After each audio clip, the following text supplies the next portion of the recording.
Welcome to the Tokyo Aquatic Center in Tokyo. It is the Japanese capital, the host city for the 2020 Paralympic Games. And what a games we have already seen. In one day of competition, we've seen world records, we have seen emotion boiling over, we've seen incredible performances, some magnificent back-end speed, and an opportunity for 16 gold medalists to have already been crowned at the swimming competition of Tokyo 2020. But at the Tokyo Aquatic Center, we welcome you just ahead of the start of day two's competition, a preliminary session and then a final session. First, it is the preliminary session to see who advances to the respective finals. 14 finals to be contested on the day. We do have some very big name swimmers making a splash, so to speak. Daniel Diaz will go for another medal in the S5 classification with the men's 100-meter freestyle. We've got the likes of Tali Kearney, Teresa Perales and Zhang Li going head-to-head in the women's 100-meter freestyle as well. We'll see appearances from the likes of Roman Zhdanov.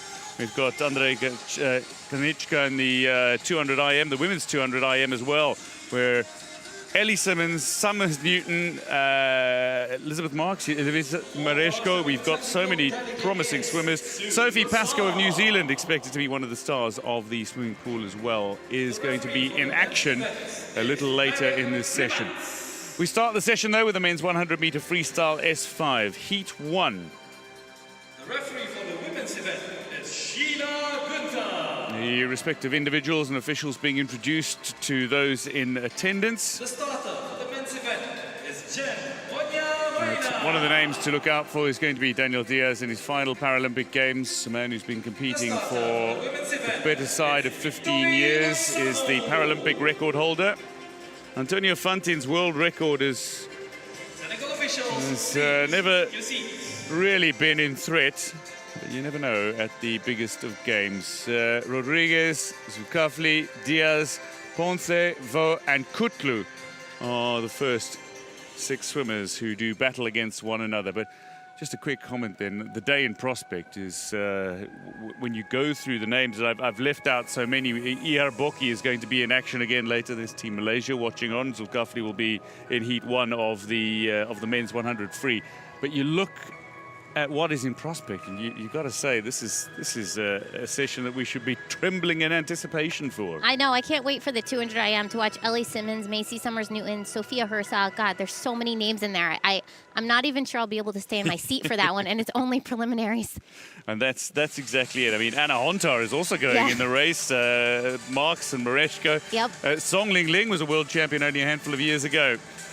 To the men's 100-meter freestyle S5 we go. Making their way out, not individually or not being introduced separately. The swimmers, a big sense of humor from Vietnam's Vo Tan Tung.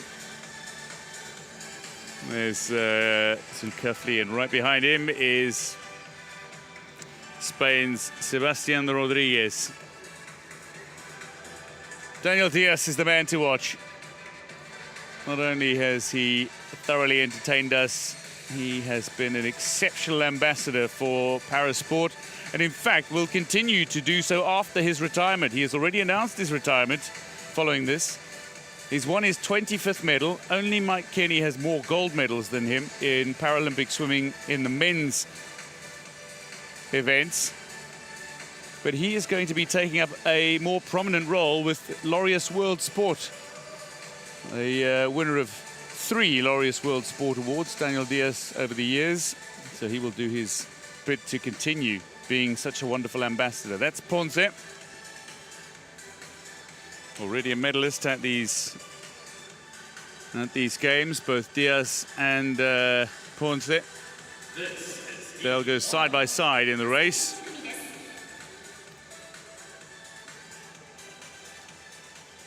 So Malaysia's Zulkifli. Daniel Diaz, 25-time Paralympic Games medalist. It's astonishing to think. 6 gold medals he won in London so incredibly. He'll make up his largest haul at a single games, but he will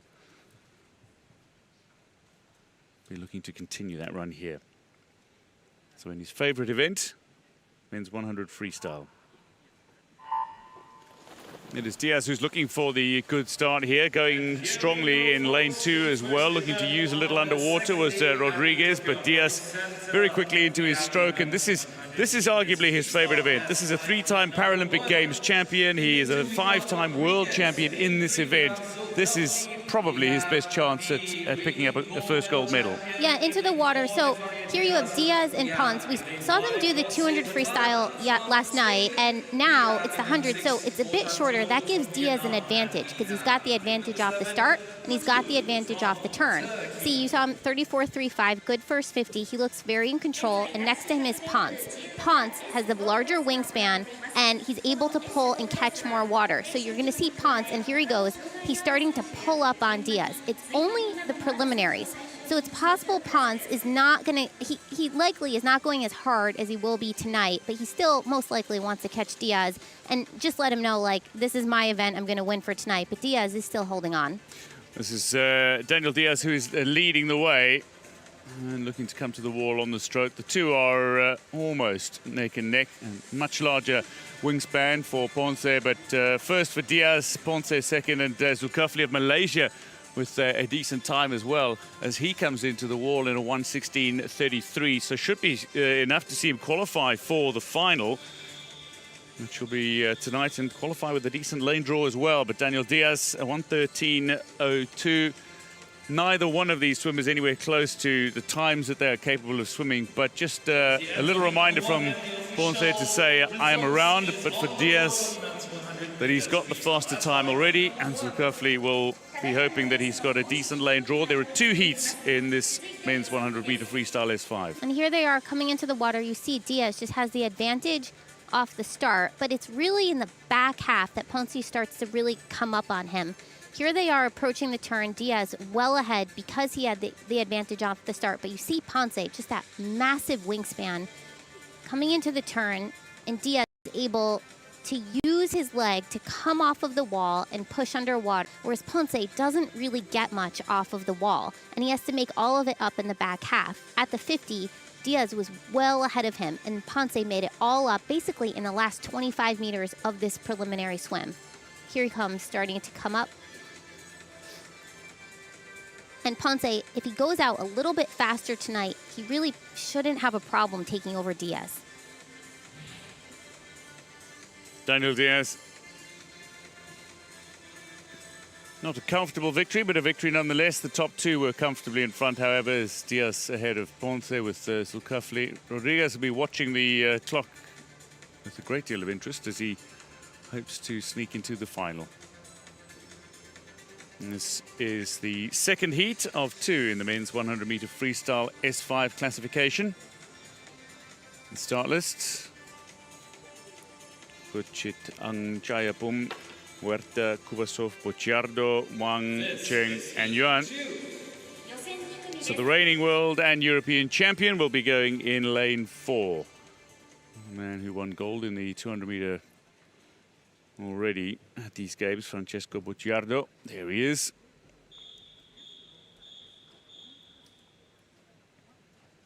One of 2 Italian gold medalists. Bocciardo, the male gold medalist for Italy on day 1 of competition. Carlotta Gili, the female gold medalist, as she and Alessandra Barra made it 1-2 for the Italians. Chayapum, Huerta, Kubasov, Bocciardo, Wang, Cheng, and Yuan. So, off the starters blocks for some who have leg functionality, and starting in the pool for those who have no advantage with their legs. So immediately the athletes who have the use of their legs looking really good. Yeah, and in the S6 class here, this is actually a very interesting race. You see the 3 Chinese swimmers, none of whom have any arms to use, versus Bocciardo, who's all arms. That gives the Chinese swimmers the immediate advantage. Look at their underwater kicks and how far up ahead they're able to go, because the 100-meter freestyle is really, it's a race swim with your legs. Your arms, they don't really come in, right? Here you see Bocciardo coming up. Your arms, they really start to factor in once your legs start to die, and that really only happens maybe after 75 meters of the race. And here, they're continuing to just kick along. You know, in the S6 class, just because it's a point system, you do see a wide range of disabilities. And so right now, it's the greatest matchup of legs versus arms. And here comes Bocciardo right now. Well, it looks like Yuan is going to take this. Bocciardo will only touch third as he managed to work his way past Wang. But Cheng Tao, who was one of the most extraordinary gold medalists at London 9 years ago, Cheng Tao, and became this massive face of Chinese para-swimming for a few years, building up to Rio. He was one of the absolute delights. His emotion after winning in London was almost unforgettable. So Bocciardo finishes third quickest overall, but Yuan Wei Yi, a 1:12.66, so he will have the prime draw. He'll be going alongside Diaz. Here they are at the turn. You see the Chinese swimmers, they use their legs to do the underwater kick, and that allows them to get so far ahead of Bocciardo, who's entirely on his arms. And they finish by smashing their head right into the touchpad. So into the touchpad goes Yuan. So confirmation of the three Chinese swimmers finishing in the top four. Yuan, Zheng, and Wang all find themselves posting good times. That should see all three of them successfully through to the final. Confirming which swimmers are advancing to the final. Yuan Wei Yi with the fastest time. Daniel Diaz, Anthony Ponce. Cheng Tao, who's more of a backstroker, Francesco Bocciardo, and Wang Li Chao. Zulkifli is into the final, and so too Huerta of Spain. Now is the women's 100 meters freestyle S5 heats. This is the women's 100-meter freestyle S5 heats.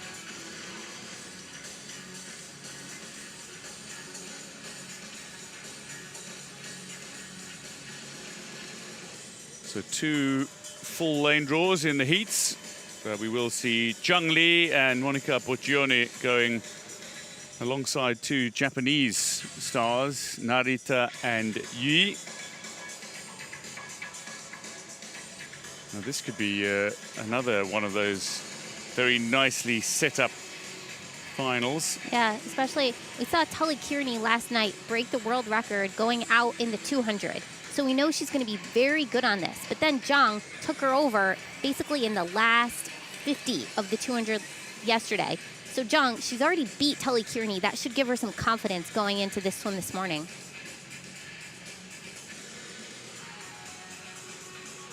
This is me. Well, Brazilians, Neves, Joana Maria da Silva, Neves Eusebio. There's Narita. She and Yu Maori will be representing Japan. Soyachi of Turkey goes as well in the first of two heats for the women's 100-meter freestyle S5.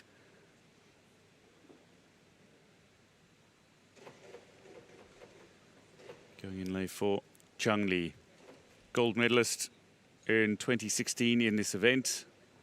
Already a gold medalist in the 200-meter freestyle. Again, certain swimmers start in the pool, others off the blocks. Rodriguez, Yui, Neves, Zhang, Boccioni, Narita, Boyachi, and Scharndorf.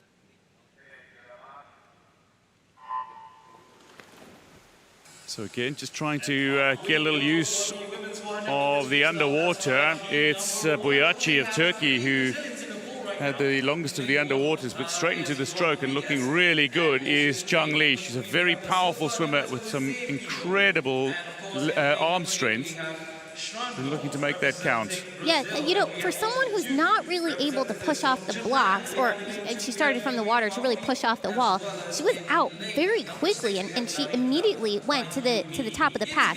here she is. You see, she approaches every single wall with as much speed as she can because she can't turn, and she doesn't really get much off the wall. She doesn't even make it to the flags. She's out in 38.17. I expect that she's going to have a very even-paced 100 right here. So because she can't really accelerate off the blocks or accelerate off the turn, she's going to be pretty evenly split. Well, at the moment, Zhang is looking to be quite powerful as she wants to post a really good time here as well. Monica Boggioni is going alongside her, already third in the women's 200-meter freestyle for Boggioni, and a multiple world champion, including at Mexico City, Boggioni, in 2017. So she'll be just on the shoulder of Zhang. They'll both post competitive times, and they both have decent lane draws for the final. A third to touch, it looks like it will be Brazil's Neves, who does come home. The silver Neves, Eusebio, and Marita. She'll be looking at the clock. Bear in mind, it's not where you finish in the race, it's the time you post. So swimmers will go into the finals based on the times that they have swum rather than positions. In certain events you will see, or in certain competitions you will see, whoever hits a wall in the top 2 or top 3 positions will sometimes advance. In this, it is the top 8 times. It doesn't matter if all of those times come in one heat. It's unlikely to happen, but still. Zhang is victorious, hoping for victory again, but she is going to have a fair amount of competition. Among them, her opponents will include Monica Boggioni. Here they are off the start. Again, you see, even though Zhang she's not really able to use the wall that much. She is out and stroking very, very quickly. She took out the first 50 hard. She went 38.17.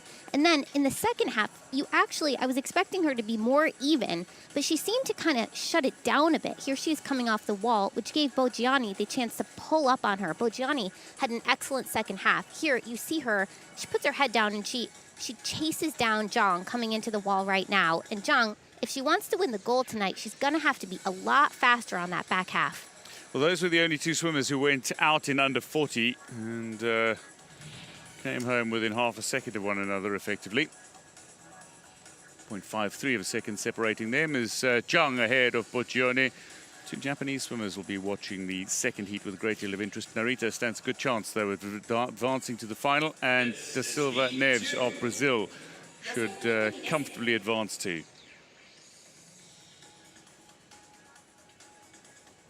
Now to the second heat we go in the women's 100-meter freestyle S5 classification.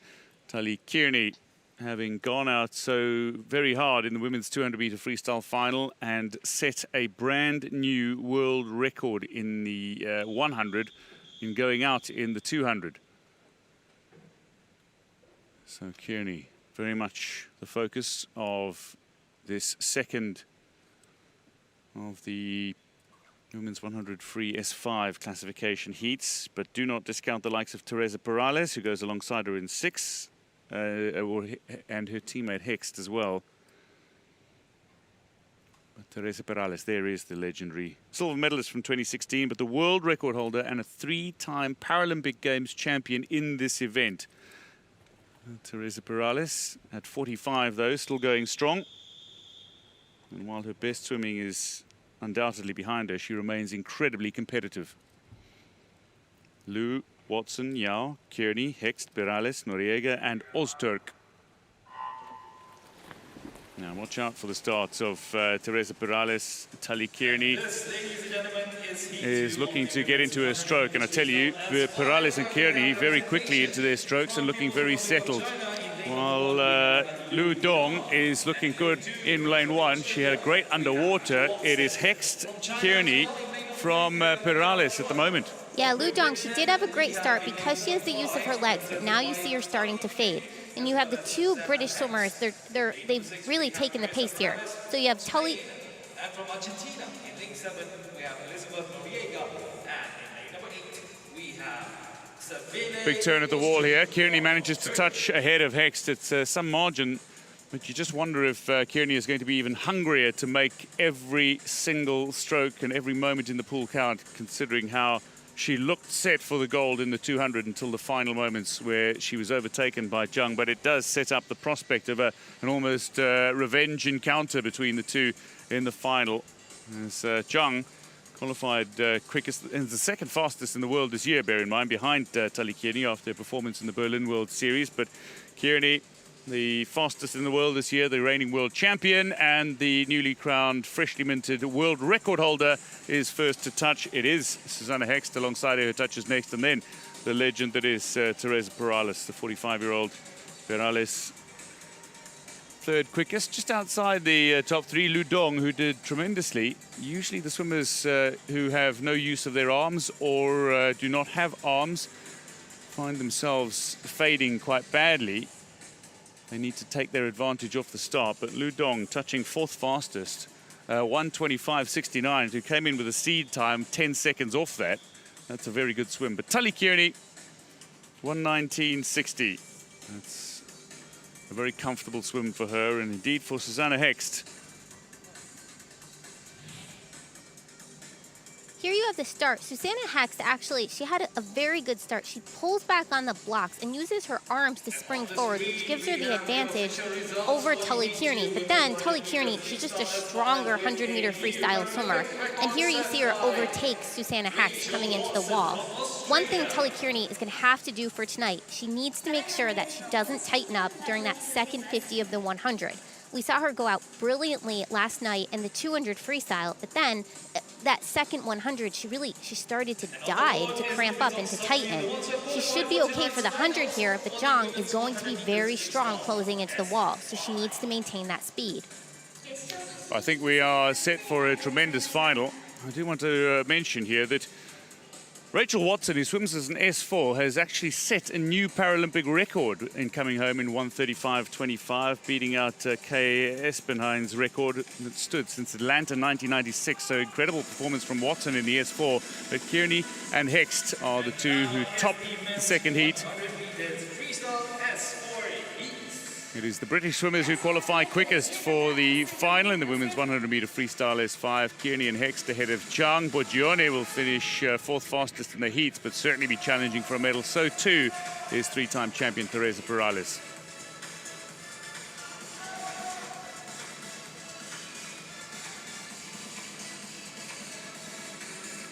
This is the men's 100-meter freestyle S4 heats.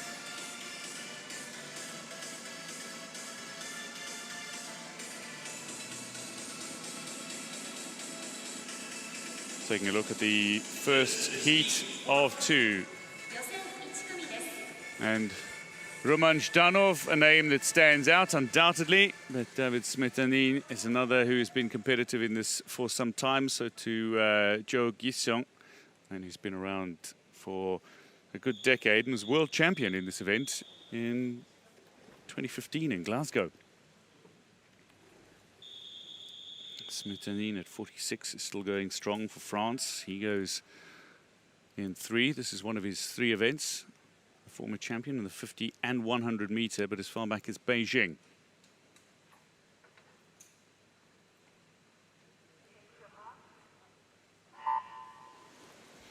Getting off nicely in lane 6 is Camacho of Mexico. As we go through the lanes, Emiliano, Tavera, Smetanin, Zhdanov, Joe, Camacho and Boni of Italy going in lane 7. Now this is the freestyle, which means you can swim any stroke, and indeed Vincenzo Boni, the S3 swimmer in this S4 classification race, is swimming the double arm backstroke as his freestyle. But most of the swimmers are using the front crawl and taking that front crawl to the wall. Camacho and Joe and Zhdanov are looking like the swimmers to beat. Certainly Camacho has gone out with a great deal of pace. He has, and if you look at his turnover, it's much quicker than the other swimmers. He doesn't get a ton off the wall. You saw him, he lost a little bit of momentum. And here his arms are starting to fade a little bit, which gives the other swimmers an advantage. Especially here you have Smetanin, you have Joe, and they're starting to creep up a bit. Whether or not they can catch Camacho, that kind of remains to be seen. So Camacho, all he really has to do is to keep the pace up with his arms. And trying to do so is Camacho, looking to post a decent time in this S4 classification and just keep himself ahead of the likes of Joe and Zhdanov, who are coming back strongly. And Smith needs not to be out of it. He's right up on Camacho. But Joe is also the kind of swimmer who will not give too much away in the preliminaries and then go out really hard in a final. Camacho, it is first to touch ahead of Zhdanov, and Joe Kisong is third, the 2015 world champion and defending champion as well from Korea. 1:39.56 for Vincenzo Boni. So just off the Paralympic pace, but Camacho of Mexico, quickest in the pool for the first heat of 2 in the men's 100 freestyle S4.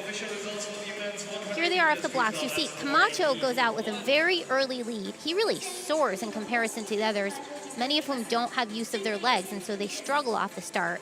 Camacho, he approaches the turn with a ton of speed. He's able to get a little bit underwater, but doesn't get much off the wall, and he continues with that fast pace. He actually had an excellent swim. He went 1:28, 2 seconds off of his C time, but I'm going to expect Joe and Zhdanov to be much, much faster heading into tonight's finals. I'd say they really put it on cruise control this morning. I think that is very much the plan. These are swimmers that are comfortably 1:21, 1:22 swimmers going 1:29, 1:30.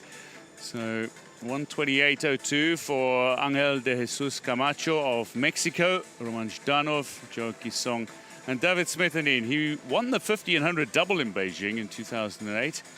One of the legends of para-swimming. Fourth fastest. This is the start list for the men's 100-meter freestyle S4. Most of nations are represented, 7 in total, and 2 Israeli swimmers going, but the Israeli swimmer to watch is the world record holder and 2-time European champion, Ami Dadon.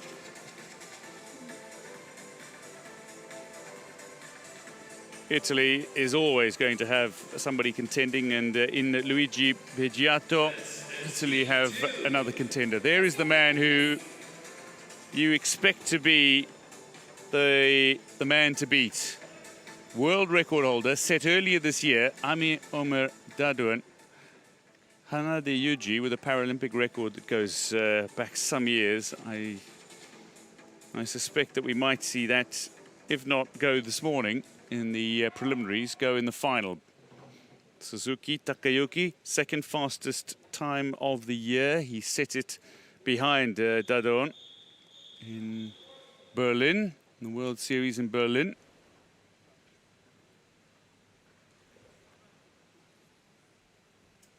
This is the men's 100-meter freestyle S4 classification. Ernhofer, Malyar, Beggiato, Dadon, Suzuki, Sanchez, Longhorn, and Martinez.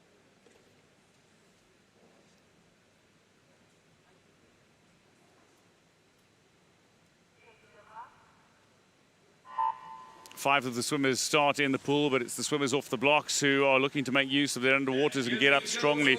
Very quickly into his stroke is the Italian Luigi Beggiato, who is looking to take out a lead.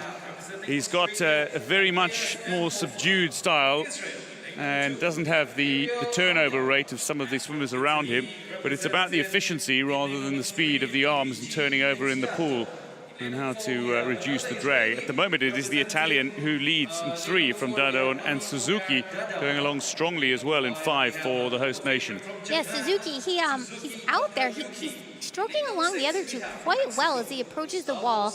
He's going to have a tough time, and you see he lost a lot on the turn. Dadouan, though, he set the world record in May 2021 of this year. That's surprising because COVID put a damper in a lot of the training schedules of a lot of athletes, and so many of them were actually off their times for a little bit, but Dadouan actually improved his time, which is surprising. Well, the man from the Ilan Sports Center based in Haifa in Israel looks like he is going to be well on his way to a time that'll see him qualify quickest and get the best lane draw for the final. He looks to be coming home very fast indeed, and we're going to see a new Paralympic record set as expected from Dadon, and then a touch from Beggiato, who after leading for much of the way ends up touching third. Suzuki will touch third fastest in this race before Sanchez comes to the wall, and now a little bit of a challenge between Longhorn, Maljar and Ernhofer, who all touch, with Longhorn of Great Britain touching fifth fastest to 1:34.27. But a new Paralympic record then for Dadon. And Martinez comes to the wall, the Spanish S3 swimmer, who went out in lane 8 at 1:53.89. We expected him to be good. And he was good. And he was good. The world record holder, two-time European champion. Not disappointing. See, he kind of arches up a little bit off the start, but he was behind the others for the majority of the race. And here you see Suzuki actually going out hard, but next to him is Dado, and he really made his move, though, I'd say, in the last 50, 25 meters of the race. He doesn't, his stroke isn't that clean, but he catches a lot of water every stroke he takes, and that's really what allows him to power his way through, because he's just dragging along his legs behind him. Here he is. He times his finish to the wall quite well. You're wondering there if Janov and Joe wish they had gone a little bit faster in that first heat. I have just seen the results. Dadon has been disqualified. So, a DQ for a man who would otherwise have set a Paralympic record. We will hopefully get more on that, but Luigi Bigiato then takes the victory as Dadon suffers a DQ.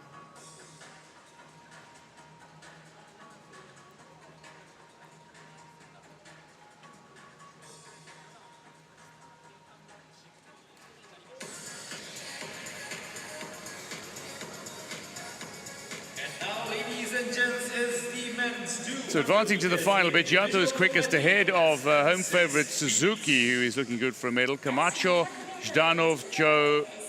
Well, this is another one of those finals where prizes for guessing who is going to perform. But there are medal contenders right the way through. Some who didn't quite put in the effort that they were expected to, but just making sure that they advance to the final, doing enough.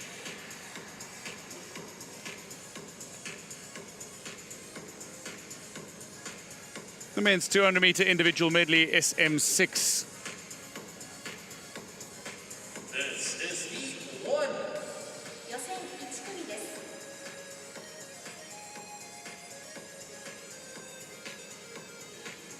The first heat of 3 in the men's 200 IM.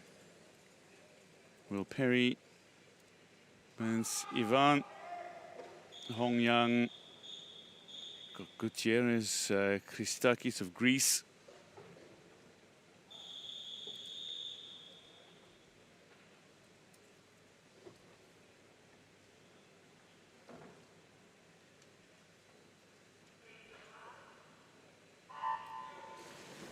Very, very nicely from the starters box. Good reaction time from Gutierrez, who is looking to make it count underwater, but it is Yang Hong who uses the underwater so well. And the IM in the men's 200-meter individual medley will start the first IM events of Tokyo 2020. So Young is leading, heading up to the 50-meter mark, but he is being caught now by Gutierrez. But it's all going to change in the second 100, you suspect, as they go from butterfly to backstroke before the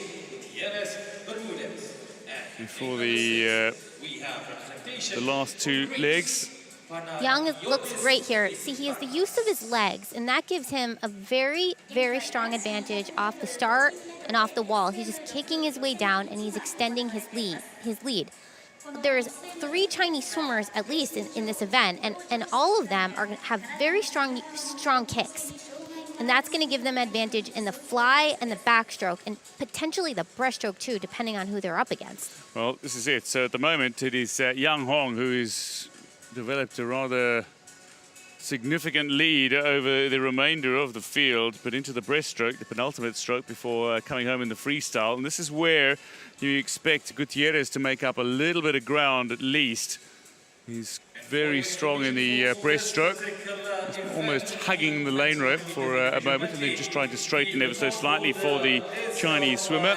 The same person for It's Ivan of Hungary who's really making a push in the breaststroke. Yeah, but Jan still, he looks good. His stroke is very even. And, you know, for him, it's hard because he's a little bit unbalanced. He's got a very, very strong kick, but he doesn't really get anything with his arm. So he's propelling himself. Here he hits, and he goes right into the freestyle. Excellent underwater. He really gets deep there, and that allows him to extend his lead. But his freestyle, it's not that strong. He actually looks sort of tired there. Well, we're hoping not to tire himself out, not expend as much energy as he would like in the pool. He just wants to get the result, make sure he's got a decent lane draw for the final, and then go all out come final time. At the moment, it is Perry who's fifth. Fourth is Christakis, and making a big charge in the closing 50 is Ivan of Hungary, Gutierrez 2, and it is Young for the first time who is not leading in the race. It's Gutierrez who's going to come home and just pip him with that very strong freestyle as he came home. Young touches second fastest, and Ivan of Hungary is third overall. Christakis of Greece to touch, and then William Perry of Great Britain in this SM6 classification. Little shake of the head from Gutierrez. I think he got going in the free just a little. Maybe just lay down a marker and remind those that he's capable of producing incredibly fast finishes. Here they are at the start. You see Young, because he has the underwater dolphin kick, he really soars out ahead. He is an excellent, excellent flyer, and he takes out the lead. Gutierrez, he had a good fly too. He was able to hang in there. He lost a lot of ground though on the backstroke, where Young just extended his lead. But then, here they are coming up.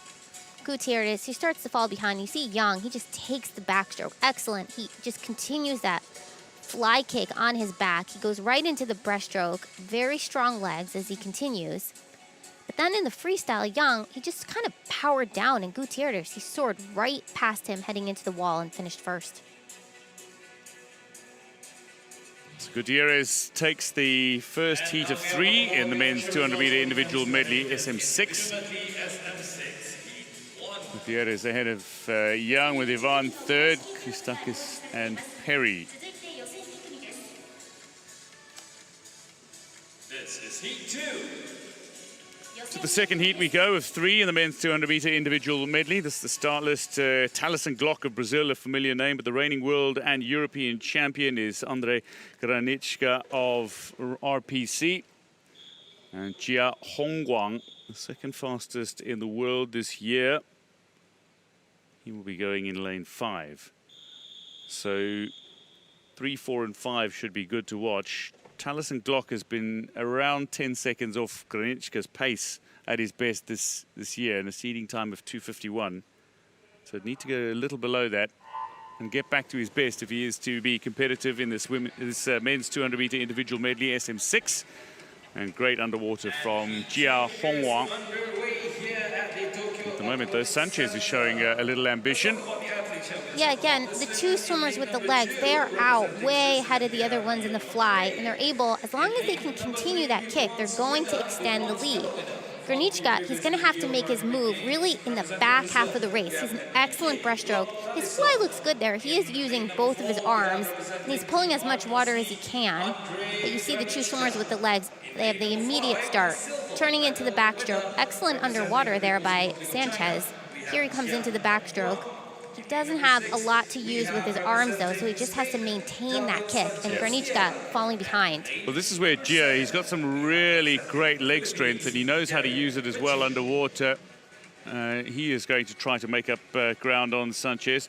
Granichka as well is starting to close, so too is Taliesin Glock, a very, very competent backstroker is Taliesin Glock. Will be looking to make up some ground in the backstroke before hitting the breaststroke and then finishing with the free. As it stands, though, it is Jia Hongguang who is going to touch at the halfway mark after the butterfly and backstroke, and into the breaststroke he goes ahead. And again, this will come down to the 50 free, who's going to bring it home quickest, but he's handled the butterfly and backstroke really well, has Jia Hongguang. Now, Granichka, what does he do? Here comes Graniczka. Graniczka is an excellent breaststroker. You see, he does not breathe every stroke. And it's interesting because Gia's on his legs and Graniczka's on his arms. But when he puts his head down like that and doesn't breathe every stroke, he gets that faster stroke. It does cause him to tighten up at the end, but if you train well for this, you can overcome that. And that's how he's starting to catch Gia here. And this is where it comes down to. Graniczka knows he's posted the times he needs to win gold effectively at this championship, and nothing needs to be or could be taken for granted. Gia is still holding on to the lead for now. Graniczka looks very settled in his stroke. He's got the significant wingspan advantage, and in the front crawl, as he brings it home in freestyle, he'll be very difficult to beat from this position. We should mention Taliesin Glock, as expected, lost a little at the breaststroke, but he is gaining a little in the free as he's coming home now alongside Graniczka, and it'll be the three of them to touch top three. Sanchez is only just managing to hold on, but lost so much across the breaststroke. It is Graniczka ahead of Gia, with Taliesin Glock of Brazil touching third quickest overall. So not that far off any expectations, realistically speaking, coming into this event. Graniczka fairly comfortable for the reigning European and world champion. He knows exactly what he's got in the tank. He's got the time. He's got a lane draw for the final.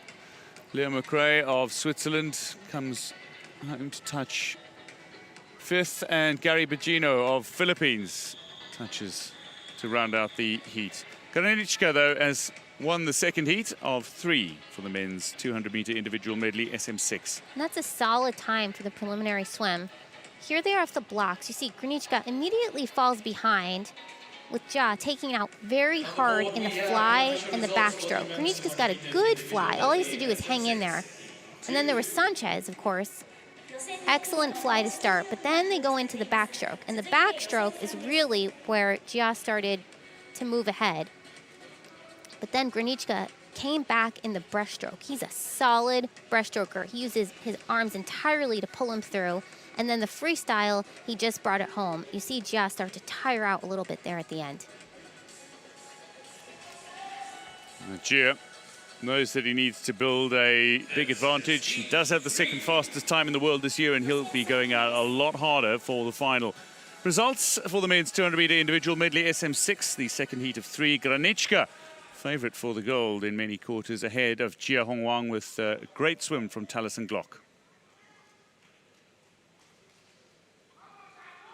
Third and final heat in the men's 200-meter individual medley SM6. And Nelson Crispin will be among the favourites for this. Wang Jingang has put together a 2:41.16, not this year, but in the lead up to the games. A qualifying time that's quicker than any other's qualifying times, but is he in form? Hasn't been swimming quite as much as some of the other competitors. Crispin of Colombia will be one to watch as well, the 2017 world champion in this event. So, Yuri Luchkin, Zach Sharak, Wang Jingang, Nelson Crispo, Raul Gutierrez, and Roberto Alcalde are going head-to-head here. And first out, looking very strong, are Wang and Crispin alongside one another in the butterfly stroke. And Zach Shattuck looking to keep pace in this SM6 classification. Here they are, Crispin and Wang, both very strong fly times, 32.57 at the split, looks good. Wang, here he comes into the backstroke. He's not actually swimming that straight. There was a little bit of a diagonal, and you see him, he bops his head a little bit, which is not great because it reduces the efficiency of his stroke. If he could keep his head straight a little bit more, that might help him. But now you see Crispin Corzo, you know, he's got the arms, he's hanging in there. Backstroke is certainly not his best stroke. When he turns into the breaststroke, that's, I think, is where he's going to probably make his move. Yeah, he's a phenomenal breaststroker, and he will be looking to bring it home with the free. But Wang has got incredible leg power, and he doesn't kick with a very high tempo, but he is somebody who knows how to use his leg strength in the water, particularly for the fly back and free. This is where you'll see the very long almost languid stroke, very relaxed breaststroke style of Nelson Crespo. Only won bronze at the 2019 World Championships. He did win the World Championships in Mexico City in 2017 and brought great delight to the Latin American community as it was hosted in Spanish-speaking Mexico, and Spanish-speaking Colombian claimed the victory. The other really good breaststroker here is Zach Shattuck, and he's looking to get himself back into the top three. Not only the top three, having successfully done that, going beyond Alcalde of Brazil and Gutierrez of Mexico. Yeah, Shattuck, he made up a lot of time in that breaststroke. You see Wang just, he started to fade a lot more than I would have expected there. And Shattuck, the question is, can he catch Wang in the freestyle leg? He does look like he's starting to creep up a bit. Wang has, you know, he's going to power through with his legs, but can he hold on? I think Zach Shattuck's got too much in the free to for Wang to be able to hold on. But Wang is got the leg power, and if he can use it, he is going to hold on for that second position and the time that might take him to the final. No doubt about the victor, though. The world champion of 4 years ago from Colombia, Crispin, goes 2:43.07 to touch first. Shattuck does manage to out-touch Wang. And ultimately, at the wall, it came down to the fact that Shattuck had the use of his arms to reach for the wall. Wang had to bump his head into the touch pad at the end of this 50-meter pool. As Luchkin touches now for RPC after Gutierrez had come home from Mexico, fourth fastest to 2:56.40. Crispin, very popular character. Winner of the third heat in the men's 200-meter individual medley SM6. And again, what a final we have in store. These are not going to be easy races to try to pick winners from, and so many little intricacies that come into play. Yeah, you really have a diverse group of disabilities in this classification. Here you saw on the fly, Wang was out fast. He is a fly specialist. And Crispin Corzo, not the greatest backstroke, but look at that breaststroke, the height that he gets. It's such a smooth stroke, and this is where he just took over the event. I expect him to do it again at finals. He hits here, it's a little close to the wall there, but then he goes right into the freestyle, great streamline, pops up, and he's able to hang on and actually extend his lead here. He looked great coming home. So showing his ability once again. Confirming Crispin's victory over Shattuck with Wang third fastest, Raul Gutierrez 2:56.50. And now is the women's 200 meters individual medley SM6. I suspect not good enough to take him through to the final. See who advances.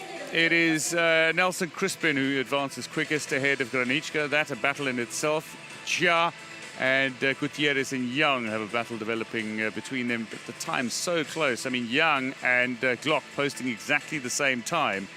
2:49.49. Three swimmers separated by 1/100th of a second. Should be a great race tonight. Yeah. Women's 200 individual medley SM6 is next on the schedule. 2 heats. This is heat 1. Now, this is the first heat of 2 for the women's 200 IM SM6. Between Honta, Simmons, Summers-Newton, Harvey, Liu, and Saras of Hungary. Now, I dare say, you look at the names and you will note there are a few well-familiar names, including defending champion and Paralympic record holder Ellie Simmons. Eleanor Simmons has not only won this in 2016, but has been one of the genuine stars of para-swimming over the years. Trin, Hunter, Simmons, Summers-Newton, Harvey, Liu, and Saras. But despite the fact that Eleanor Simmons, or Ellie Simmons to most, is the Paralympic record holder and defending champion, swimming alongside her is the world record holder and reigning world and European champion in 2018 in Summers-Newton. She's only been beaten once in the last 3 years, and that is courtesy of European champion Elizaveta Mareshko, who will go in the second heat. But 4 lengths of this Olympic pool, the 50-meter long course pool here at the Tokyo Aquatic Center. At the moment, Ellie Simmons is not on pace as Summers Newton and Grace Harvey look to be the two who take it to the wall. It is Harvey who touches ahead of Summers Newton, with Liu third quickest to second back. Yeah, Harvey, she's got the longer wingspan, which gives her the advantage in the fly. Macy Summers Newton, she doesn't really have a weak leg of this IM. She puts it together very well. Here, she's coming in the backstroke. She's stroking a lot faster than Harvey, and now she's going to start to pull ahead. Ellie Simmons, you know, she's such a big star, but she's not great at the first part of the 200 IM. Her best is in the freestyle, which comes way at the end, and so often she's in a position where she just can't make up that amount of time. But here you have Macy Summers Newton. She keeps her head very straight. She's a little veering towards one side of the lane, but it's all right for prelims. She looks very good right now. She's going to head into the breaststroke leg. Well, the 19-year-old has taken the lead and certainly looks to take the breaststroke and give herself more of an advantage. Grace Harvey alongside her swims a very more deliberate stroke, a little shallower as well, doesn't pop up quite so steeply as Summers Newton. There's a reason that she's won the World Championships, the reigning world champion. But she was beaten by Mereshko at the 2020 European Champs, and maybe that will be something that would have played on her mind coming into this, to say, I've got to go out and do what I do. Yeah, and here, you see in the breaststroke, she does not breathe every stroke. Because she doesn't have the long wingspan, what she has to do to increase her speed is to have a faster turnover. And that's what she does. So she heads now into the freestyle. She's a great freestyler. Fantastic. A very good breaststroker and freestyler. And certainly the IM is something that she has wanted to dominate and has managed to do so quite successfully as well. As the swimmer from the Northampton Swimming Club, coached by Jackie Marshall, is the leader by some margin here. Macy Summers Newton. She's 19 years old. It's a great swim and a bit of a comeback here for Liu as well.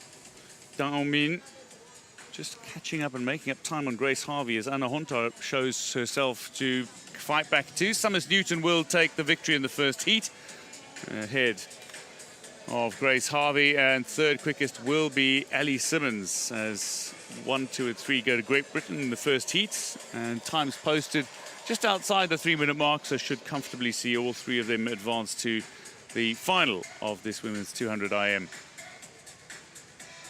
A little bit of a, had she gone sub 3, might have just had a bit more of a psychological boost to the victory, but 3 minutes, 0.15. Nothing wrong with that for Macy Summers Newton. We should have a favourable lane draw based on that time for the final. Yeah, you saw her give a thumbs up at the end of that. I'd say it's a respectable time, and probably will put her in either lane 4 or 5. She's going to go up against Marks and Mereshko, and it's going to be a tough race. I'd say she's probably going to have to be close, if not on that world record, to take the 2 of them down. Here she comes into the fly. Beautiful fly. Breaststroke. You know, here she keeps, again, she doesn't breathe every stroke, which allows her to have a faster turnover, which is what she has to do given her short stature. Now she comes into the breaststroke wall, and she turns into the freestyle, and Mereshko is going to be very strong in that freestyle leg at the end. So Macy Summers Newton is going to have to do everything she can to put herself ahead heading home. Indeed, both she, Mereshko and Elizabeth Marks are very strong freestyle sprinters, so she is going to need to make up time. Summers Newton ahead of that in the first 3 legs. Confirming Great Britain 1, 2, 3 in the first heat of 2, with Liu Dorsman of China swimming herself back into 4th position overall.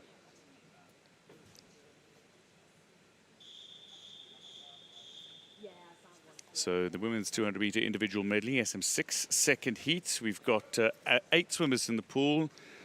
Anastasia Zavali, Sofia Herzog goes in this, Song Lingling, Elizabeth Marks, Elisaveta Mereshko, Schott, Rung, and Illis of Hungary.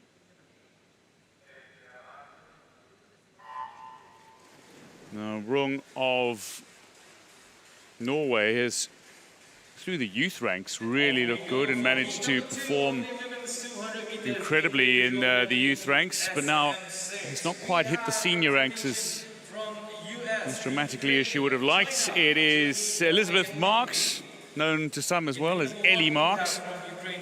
She's going very, very strong in the opening leg, as expected, but fly and free are really her strokes. She's phenomenal and using every little bit of it to take an advantage over the opening 50.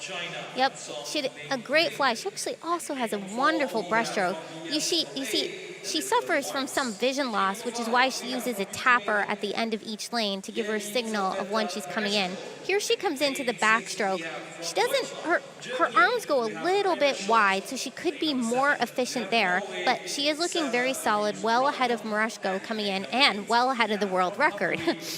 Well, yes, for now, this is where we're going to see. She's got the wonderful fly. She's got a strong breaststroke, and she's also got sprinting capabilities for the freestyle. And she's going to want to use that in the final 50. The European champion from Madeira, Funchal Elisabetta Mareshko, has got a very strong free, and she will look to try to claim a little time off Marks here in the breaststroke to set up the sprint finish, as things are not looking good in lane 3 for Song Ling Ling. The 2017 world champion is out of this race. Here's Marks. Marks has a good breaststroke, but Mareshko, she's trying to catch her here. She's, again, using that stroke where you don't breathe every single stroke, which is when, if you can't kick, those swimmers, they have to use that in order to increase their arm speed. But it makes going into the freestyle tough because you're already tight. But, you know, if you train this, she's going to know exactly what to do, and she is trying to creep up on Elizabeth Marks heading into the free.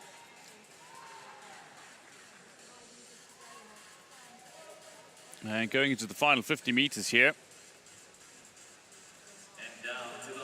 it is going to be a discount Song Ling Ling in lane 3. She's just swimming as a matter of course to the other end of the wall where she would get out the pool. She will not finish this race, but she will touch on the opposite end. Elizabeth Marks is being caught, and very steadily, by Mareshko, who's just reminding everyone that she is particularly strong with the free.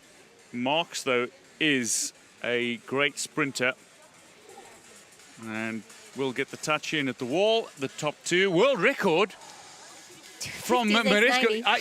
I knew she was coming over quickly. I've been completely surprised by this. She's just gone and taken out Summers Newton's world record. The first swimmer to go sub 257, 256.90. For Mareshko over Marks. It was going to be quick. I thought the Paralympic record was absolutely going to go, but I didn't realize how incredibly quickly Mareshko was closing on Marks. Well, she's got the world record. She certainly caught me off guard. It was really that freestyle. I mean, yes. Wow, she's just like blew past Marks. Here, they're going to show the replay, and that was an unbelievable back half from Mareshko. Well, I cannot believe that she has managed to post that. Here they are at the start. It was Elizabeth Marks who took the dominant lead in the butterfly. Mareshko's a good flyer, but not as strong as Marks. And it was in the breaststroke. Marks, again, a very, very good breaststroke, but Mareshko, she puts her head down and she's got that quicker arm speed. But then when she turned for the wall, doesn't really get anything off the push. She just sprinted. She blasted that final 50. She went right past Marks, just leaving her in her wake, and went right into the world record there. This has got to be mentioned as well. Marks was a good two seconds under the Paralympic record as well, and was almost exactly on world record. The 257.42 for Marks, but she still finishes second in the race because Elisabetta Mareshko has come home. She was so far off world record pace coming into the final 50. She has absolutely blazed it to come home in 256.90 and shatter Summers Newton's world record. The first swimmer under 257 in the women's 200 IM SM6. Wow. So advancing to the final, no surprises. Mereshko with a new world record will take that into the final. She'll have Elizabeth Marks and Maisie Summers-Newton on either side of her. Verena Schott with a very good 3:04.37 for Germany. Grace Harvey, Ellie Simmons will also swim the final. Sophia Herzog does sneak into the final for USA. And Liu Daomin will be representing Asia in this women's 200 IMSM6 final.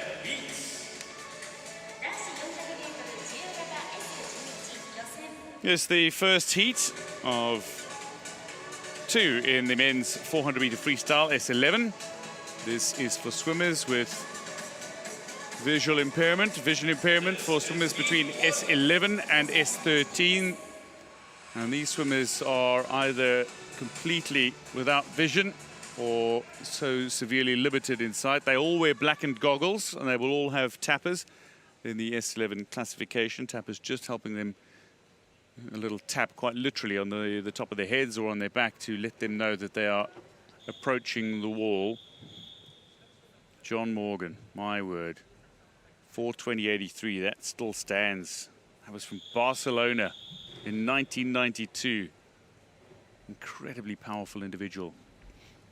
Kabraha, Smirnov, Tomita, Serbin and Zudzilao of Belarus going in the 5 lanes. It looks like Zudzilao is scratched from the race after the entry. So Serbin is very, very good, but the question is whether or not he is able to keep it straight. So you will often see for the swimmers who have visual impairments, they sometimes hug the lane rope and sometimes they will swim almost in a zigzag, and that is where he can lose pace. For Tomita Uchu, this is an opportunity to perhaps get himself into a final where he can challenge for a medal for the host nation. You see Tomita, he's hugging the left side of the lane, and then Serbin is hugging the right side of the lane. They can't always swim in a straight line, and sometimes if that means if they're swimming a 400-meter freestyle, it could cause them to ultimately swim a 500 or a 600. You know, it increases the amount of distance that they have to cover. The other difficult aspect of this race for these swimmers is that they can't see where they are in comparison to the rest of the field. Sometimes when they hug the lane and they may get a sense of where the splash is for another swimmer. For example, like right now, it's possible Serbin can feel the splash of the legs from Tomita, but you never really know. And so if one of them is passed, he may not know. And so it's difficult to stage a comeback from that. It really is, and this is it. There's no live communication with the swimmers to let them know that the sole assistance they receive is quite literally a tap on the head or the back. So they need to go out with a plan. They specifically would go swimming with plans. How they're feeling today would come into the factors, and ultimately you wake up some days and you are absolutely ready to go, but you also need to have some sort of plan when you go out into the pool. But this is a very fine swim from Tomita here, who's come back after a rather sluggish and a little erratic opening 50. He's settled beautifully into his stroke as his men's 400-meter freestyle S11 approaches the halfway wall, the wall at 200. Yep, here he goes into the third 100. In that last 250, he actually did swim into the lane, and here he is again. He swims into it, but then he comes out. Sometimes, if they're having trouble swimming in a straight line, it does help them to hug that lane a bit, because that's the only way, if they can't really stay straight, as long as they stay near the lane line, they can at least try and swim in a straight line from there. But those lane lines, they're very sharp, and so every time you bop into it, it does hurt a lot. Just having a quick look at how these swimmers are faring. There is no communication for the swimmers outside of if they end up swimming outside their lane. It has happened every so often. We will see the swimmers stray out of their lane. They're not automatically disqualified. It's only if they interfere with the performance of a swimmer in the lane opposite, but that's when they will have communication or a little guiding help from the tapper usually that will help them back into their lane or communicate that they do need to get back into a lane. Other than that, these swimmers have either complete loss of vision or very limited vision. but they all swim with blackened goggles regardless. But right now, Tomita Uchu he has found his settled stroke, and he is just posting quality times. He went out in 33, but has effectively gone 35, 35, 35, 35 thereon. Yeah, he's looking very consistent, which is good morning swim for the 400. The 400, it's the longest event that you'll see in the Paralympics, so it's the equivalent of a distance race here. So the key is to just be controlled. Sometimes you'll see even swimmers negative split it. You don't want to give it everything that you have in the prelims. You just want to get yourself a lane for finals. Well, this is where Serban has sometimes been strong, but he's starting to show that he's just dropping off the pace. Is Serban. He started going out in 35s, and now he's swimming 37s over the 100, but the consistency of Tomita Ucha has been impressive. At 350 meters, he was at 4 minutes. He is going to touch now, and 4:35.77. So Tomita of Japan, touches quickest in the S11 classification for this men's 400 free. Serban of Ukraine touching second fastest, and it looks like it'll be Cabraja of Canada who's going to touch third quickest. Viktor Smirnov of Ukraine will also come home. He'll be fourth, just outside the 5-minute mark. Good swim, very settled swim, very consistent throughout his 8 lengths of the pool. Only just straying into 36 territory in the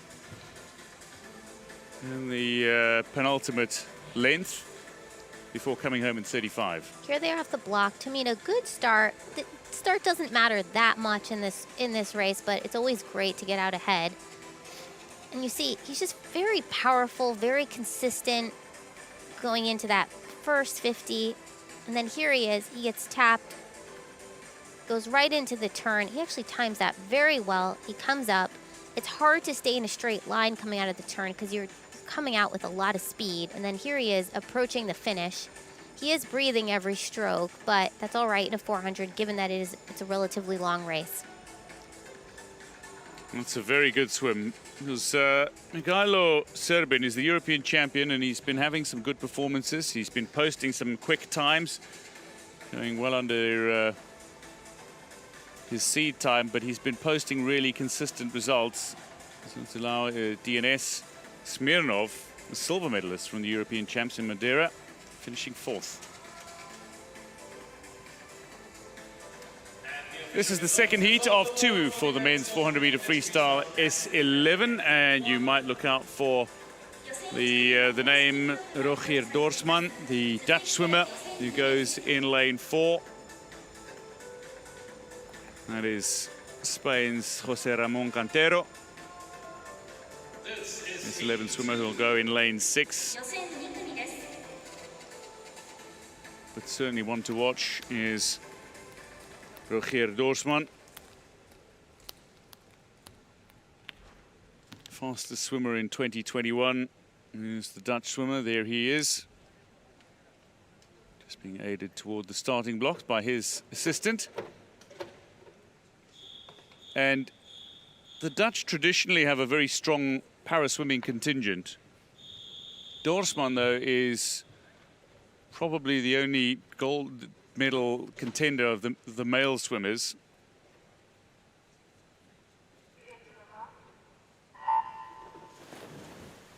And this would be his favorite event. So, good start from Dorsman, the reigning world champion, fastest of the year. But into his stroke rather quickly is Hua Dongdong, who does have a penchant, shall we say, for going out really strong. Yeah, Hua Dongdong looks very good in the first 50. Roger Dorsman, though, he's better on the back half. So as long as he can just stay with Hua Dongdong, which is hard because he can't see him, as long as he maintains within striking distance, he can come in the back half, because Dorsman, he really is able to turn it on that second 100, but that second 200. But even now, you see, he's just going right past Hua Dongdong, who's already not able to maintain that speed from the first 50. So talking about maintaining speed, Hua does go out rather strong. and touched in 28. Dorsman with a 29.79, under 30 seconds. So not a frenetic pace by any stretch of the imagination, but good enough to see Dorsman posting 32.9 going out. Hua Dongdong, to give you an indication, went out in 28 and has just touched 34.51 for his second 50, so significantly off the pace. A lot more measured from Dorsman. The first 50 leg, you'll always have much faster times because the swimmers will have the opportunity to use the dive and they're underwater and streamline before they get into their stroke. From there, the times tend to settle, so up to the 100, 150, all the way to the finish line at 400. Yeah, and Dorsman, he's got excellent turns. Now you see him, he's going to the left. He's not going that straight, but he's a very experienced 400-meter freestyle swimmer. He knows how to swim this race. So all he has to do is to maintain consistency for this preliminary swim, which will set him up for a fantastic race this evening. He will be looking for a gold medal. A man who wants to secure that gold so very desperately is Dorsman. In the women's freestyle events, Dutch have got a host of sensational individuals, but the reigning world champion, he won the 200 IM and the 400 free in London in 2019, and he'll be really wanting in his first Paralympic Games to show that he is the man to beat and that his world championship success was not a one-off.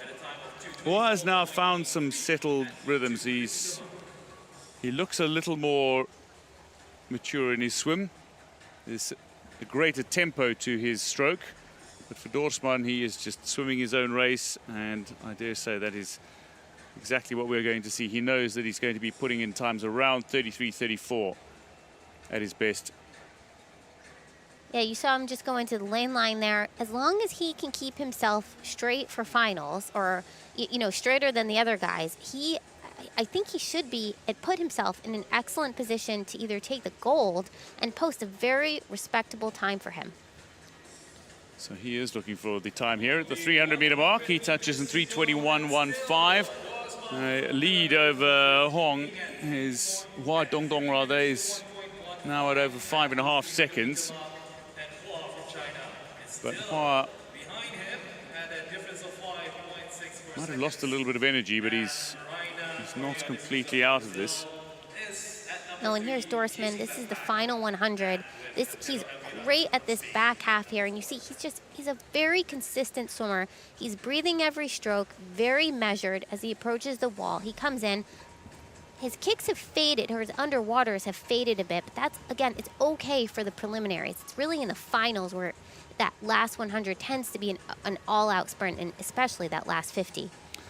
The other thing to consider here is in the preliminaries, bear in mind, this is the man who's the fastest in 2020, but the man who won the opening heat in Tomita Uchu of Japan, who has that additional motivation of wanting to win at home, he's the second fastest swimmer of the year, and they'll be paired alongside one another for the final at this rate. So here we are.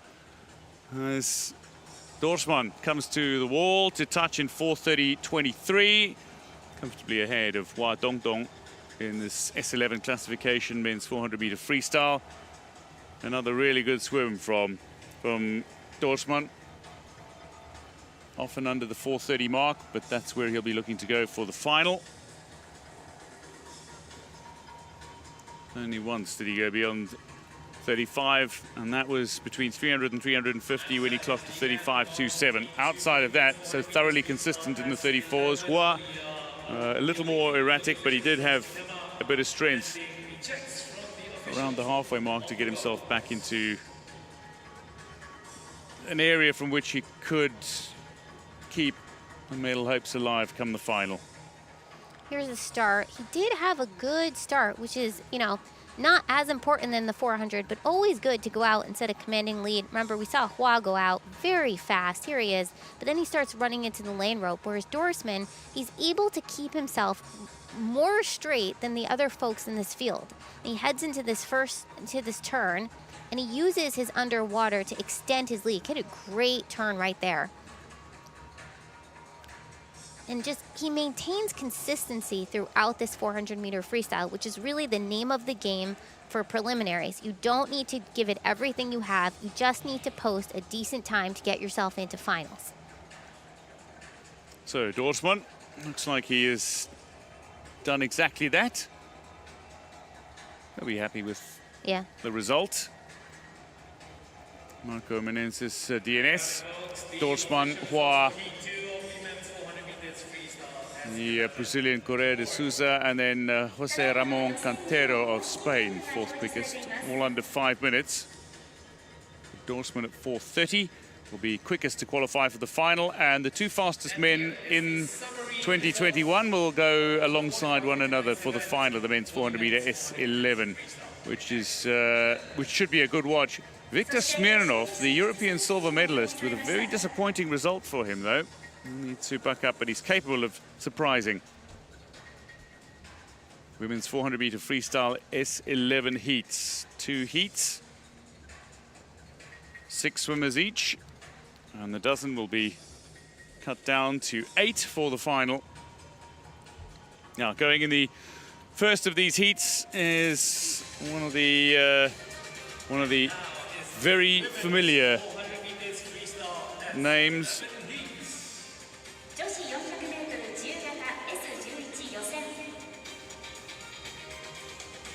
Lisette Bruinsma, the 5:02.19 swimmer at her best, the world record holder.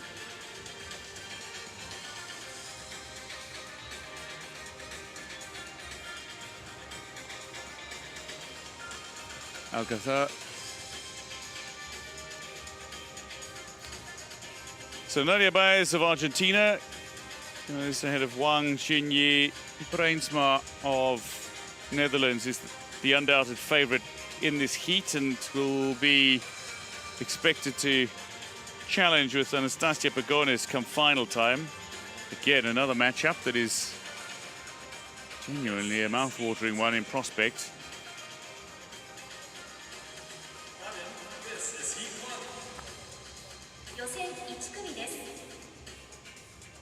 There is Lisette Bruinsma.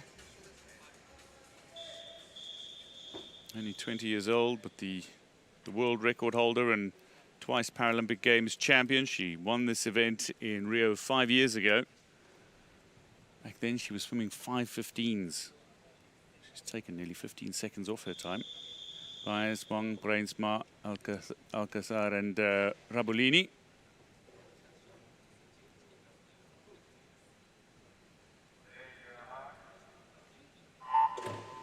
Now, Bruinsma, like many of the Dutch swimmers, does enjoy getting off to a really good start. They've put a little more emphasis, even in the longer distance racing, to get off to explosive starts. And Bruinsma is not unfamiliar to achieving that and immediately gets herself into a substantial lead. She's well over a body length ahead, 25 meters into this race. Yeah, Bruinsma, she's dominated this event for quite some time now. And for the first time, she's got a major race on her hands with Anastasia Pagona, who's coming up in the next heat. For Bruinsma, what she has to do is she has to try and keep herself straight and not run into the lane lines. Because when you do so, you can add a considerable amount of more distance, which, you know, the more you have to cover, the more time you're going to add. And so it's very difficult for these visually impaired swimmers to stay in a straight line. She looks very, very good right there. But it becomes increasingly challenging as the race goes on. Now, Bruinsma is so many body lengths ahead of her opponents. But again, she is swimming her own race. She will have a plan. She's been doing this for the longest time. A fresh-faced teenager that we saw in Rio, who had a heap of expectation on her shoulders, and she stepped up so magnificently to, in her first Paralympic Games, claim 2 gold medals. One of them was in this very event, the women's 400 freestyle. Martina Raviolini, the Italian, who was looking to sit in second place, more of a breaststroker, but has been a medalist previously at the European Championships in this event, is just starting to fade in leaving Matilda Alcazar and Wang Xinyi battling for second place. At the moment, Nadia Baez of Argentina well off the pace. She's a 6:45 swimmer at her best, so certainly not going to be contesting, maybe looking to post a new best time. But for Breaststroke, this is all regulation. She's going to go out at her pace and swim her own race. And every so often you will see her in preliminaries as well go out fast enough, which she likes to do, and then ease off for the last couple of 50s. But will she do that here? Yeah, you know, here again, she looks pretty controlled. This is a different swimmer than I'd say we saw 4 years ago or 5 years ago now in Rio. She's swimming straighter, her turns are better, yes, and she looks more controlled. I mean, that just shows you how important experience is, especially with the visually impaired, where it's so difficult because they can't see the black line at the bottom of the pool. They have blackened goggles, no depth perception. They can't see anyone else around there. They have to know how to swim their own race. For a lot of these swimmers, what they do, especially in practice, where they don't always have the use of a tapper, is they count their strokes. So these swimmers, of anyone, are probably the most familiar with just what it's going to take to get from one length of the pool to the other. So Breaststroke making a fine turn. The assistance of the tapper on either end is a requirement in the S11 classifications. There is for the two remaining visual impaired classifications, it is an option where the swimmers will be able to see the black line. These swimmers cannot see anything, even those who have the very slightest of vision have to swim with blackened goggles to try to strike a competitive balance between all the swimmers. But this is Breaststroke looking her relaxed best. She's just starting to take a little off her 50 meters now through 300 meters. Yeah, she's maintaining her kick, but yeah, she is starting to shut it down a little bit and make sure she has enough in the tank for tonight, because she's going to have a very big race on her hands, probably maybe the biggest race that we've ever seen from her. She looks good right there, though. She does. The point you made about Breaststroke swimming in a lot straighter line is 100% the case. She was almost zigzagging through some of her races previously, but the way she's managed to control her ability to keep it straight down the lanes is so impressive. Yeah, definitely easing up, though. She was previously 38, 39, now 40, 41. She's cooling off a bit. Her legs, she's maintaining that kick, but you can just see her stroke rate has come down. She's not catching as much water. She's not even as straight as she was before. There she is. She's much straighter again now. But, you know, she needs to make sure that she has enough for that last 100, because Anastasia Pagonis is going to be very, very fast. She is indeed. The former world champion in the 100 free is currently taking second place, but there's no doubt about the winner. And a 5:10:33 means a Paralympic record for Lisette Breaststroke. She's capable of going so much faster, but leaving a little in the tank for tonight's race. Alcazar Figueroa, world champion in the 100 free 4 years ago. She touches second, and Wang Qinyi of People's Republic of China touches third fastest. Coming home now, it's Raviolini and Baez of Argentina. She'll be coming home for a time. 6:45 is what she was looking to better coming into this event, the heats, the preliminaries. And there is some polite applause from the officials around the pool as Baez makes her way to the wall at 400. She went through 350 at 5:55.65.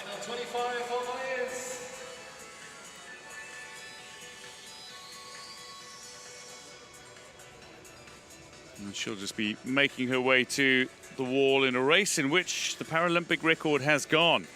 But how long will that stand for, with heat 2 to come? Final touch, and a 6:45.69, so just outside her personal best. for the Argentine, but Breaststroke, winner of the heat, a 5:10.33 Paralympic record.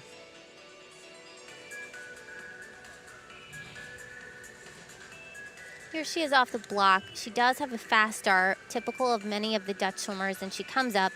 And look, she's right in the middle of the pool there, which is spectacular for these S11 swimmers. Here, she starts to veer off into the lane, but then she's able to correct herself as she heads into the wall. And as she comes in, she had a great first half, but then she really did start to shut it down and kind of ease off her legs, ease off the stroke rate. She heads into finals. So she will be looking to go around that 5:02 mark in the finals and possibly even go around to 5. It will take some effort, but she will be determined and she'll have a reason to be swimming quite so fast. I'll mention that in a moment. So results of the first heat of 2 in the women's 400-meter freestyle S11. We said Breaststroke successfully navigating the race and setting a new Paralympic record in the process with a 5:10.33, finishing ahead of former 100 world champion Matilda Alcazar of Mexico, Wang Xinyi, a teenager, and former world 100 back champion, third quickest.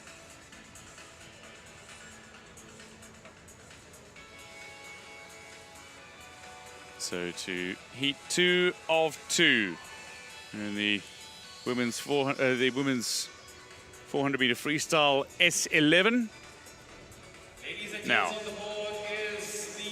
the name Anastasia Pagonis might not be overly familiar to many, but the 17-year-old is set to be one of the sensations in the pool. There is Pagonis, her tapper, just helping her to the starting blocks. 2 Americans that go in this race. Also the young McLean Hermes goes in alongside Pagonis. And alongside Pagonis on the opposite side is China's Tsai Liwen.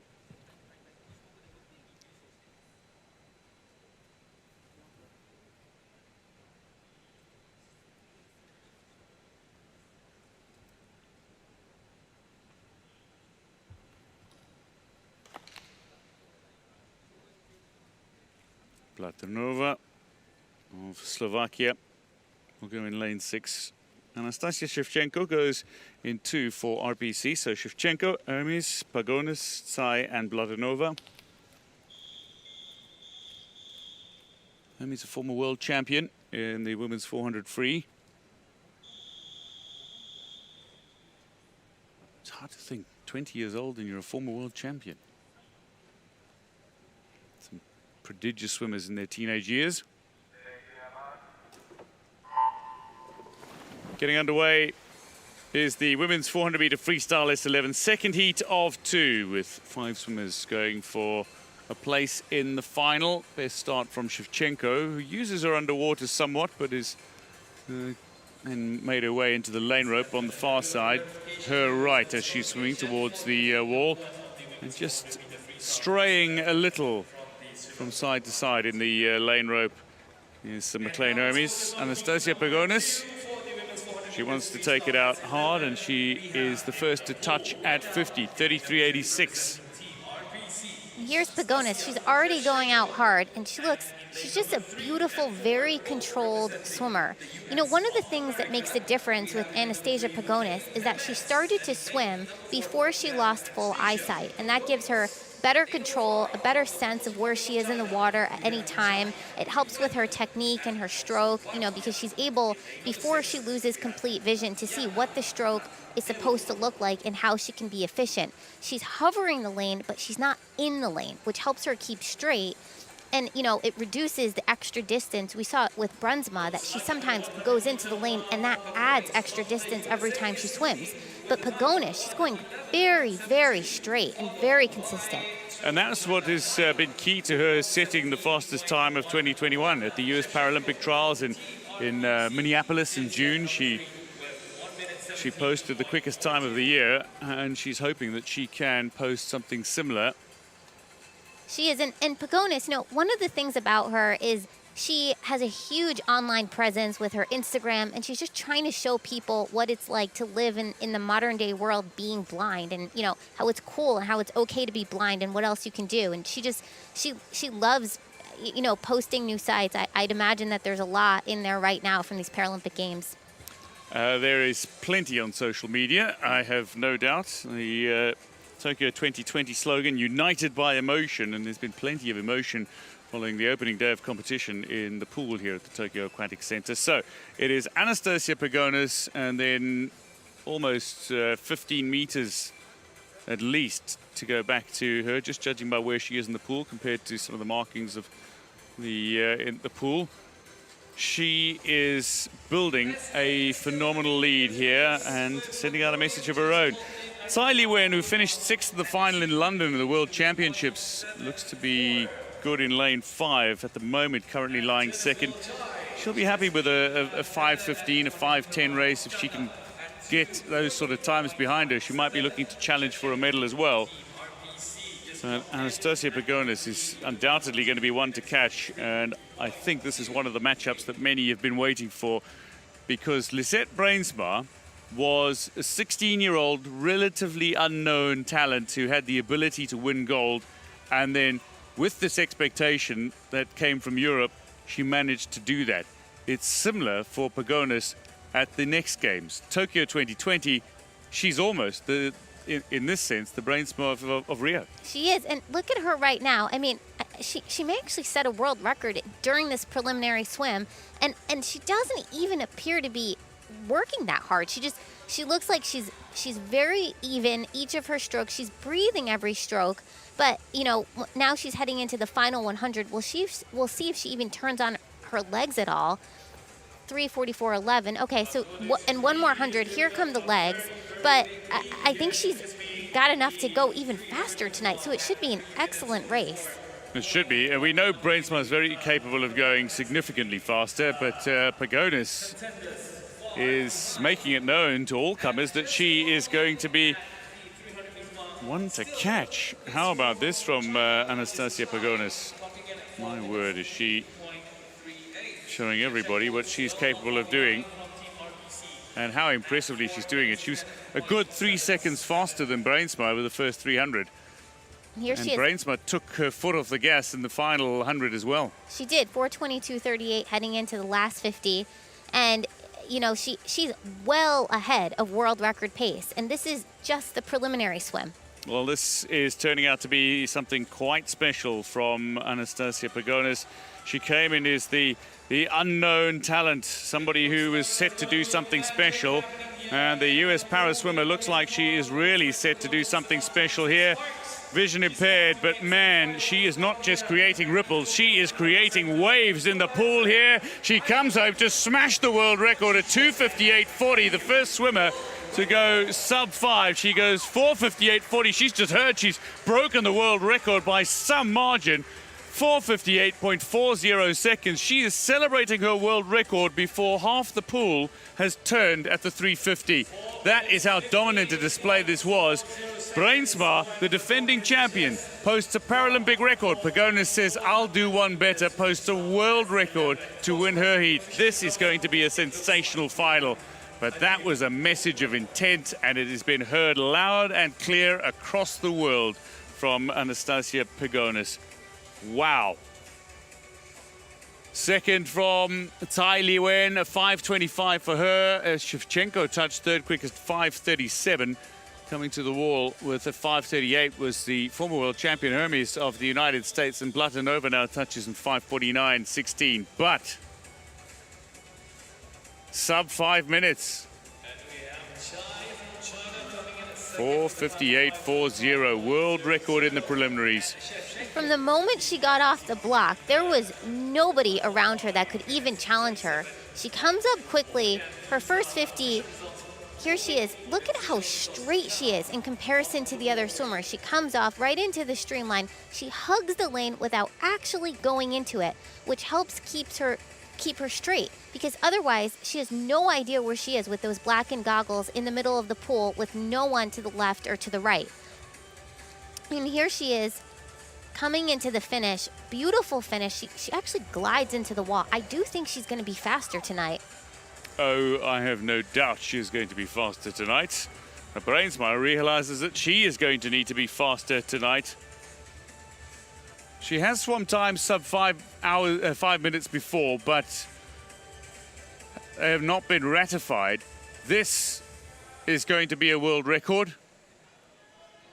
All the calibrations, measurements have been done on this pool. It's swum in controlled circumstances, and the social media star is proving that she is a star in the pool as well. And how? Anastasia Pagonis, 4:58.40, a new world record in the second heat of 2. No surprises for who qualifies fastest for the final tonight. Final session on day 2 of competition is set to be one of battle, but this was always set to be one of the grand battles. Breastroke against Pagonis. Right now, it's advantage Pagonis with a new world record breaking Breastroke's mark. They advance as the top 2.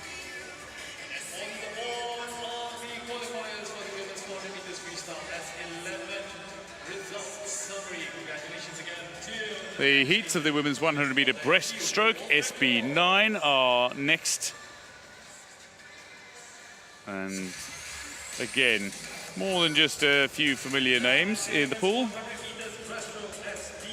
Michaela Jenkins, Chang Meng, Lisa Krieger, Daniela Jimenez, Tatiana Lebrun, and Lucia Dabenzis are going for times to see if they can advance to the final. Chantal Zuiderveld is the world record holder set earlier this year.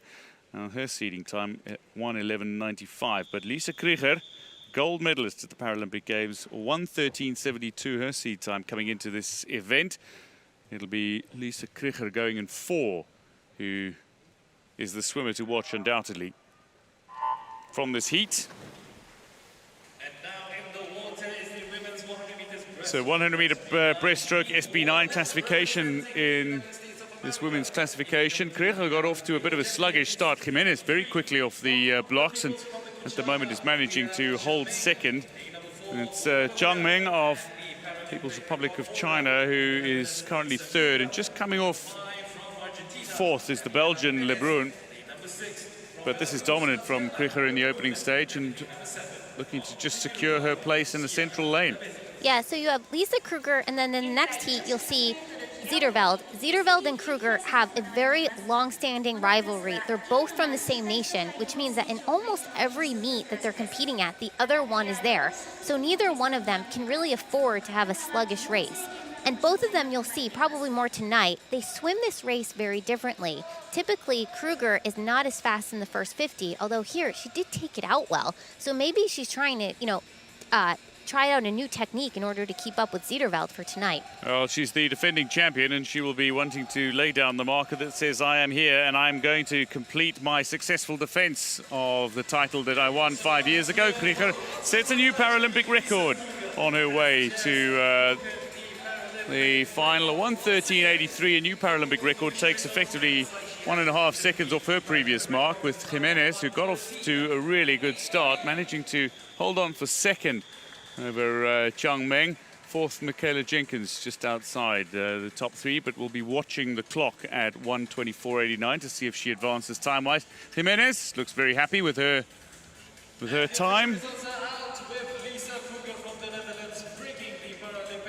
So a Paralympic record for the Dutch swimmer Lisa Krieger.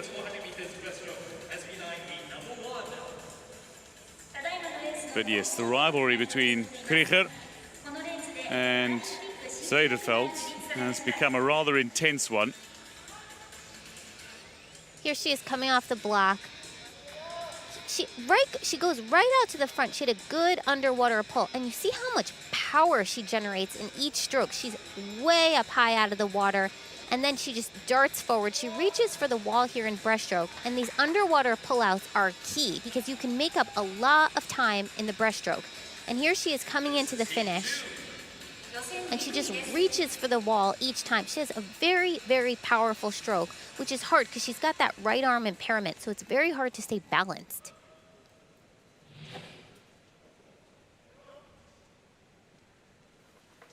Confirming the results, Krieger ahead of Jimenez. Zhang finishes third fastest overall. Jenkins, Dabezis, they'll be watching the clock and see the times in the second heat of 2. And for the second heat of 2, that is Chantal Zederveld, the world record holder. Sidorenko of RPC has scratched from the race, so is a DNS. Bianca Papp of Hungary goes in 2. Zederveld, the world record holder, goes in 4. Now, Kira Stevens going in 5. She's got some ambition about her, but she's going to really be tested against somebody of Zederveld's quality. Sarai Gascon of Spain and Summer Schmidt of USA are in lanes 6 and 7. But right now, going in for Zederveld is showing that she can be as dominant, if not more, than Krieger, who's just snatched a Paralympic record in the first heat. Here comes Zederveld. Excellent first 50, 32.94. You saw how fast she took that out. Now, with Zederveld, the trouble with her is can she hold on to it? And she's right hovering on that world record mark. Well, she knows what it's like to swim a world record, and she's hoping to break her own world record now, based in Amersfoort in the Netherlands. There's plenty of athletic bases across Europe, but she is based in Amersfoort, which is very much a high-performance area. Now is going to break her own world record here, and that is going to be a 1:11.23. Chantal Zederveld says to Lisa Krieger, who's just smashed the Paralympic record, that she'll set a world record here in the preliminaries. That's how good she is. Kira Stevens finishes second fastest in a race in which the world record has fallen. And Sarai Gasco, with a very strong final 50, sees herself come home in 1:20.53. But 1:11.23 for Zederveld. She is going to be so tough to catch. Didn't quite come to the fore as electrifyingly as Krieger did when she burst onto the scene in 2016 and then won gold in Rio. But Zederveld is teeing herself up nicely to claim gold in 2020.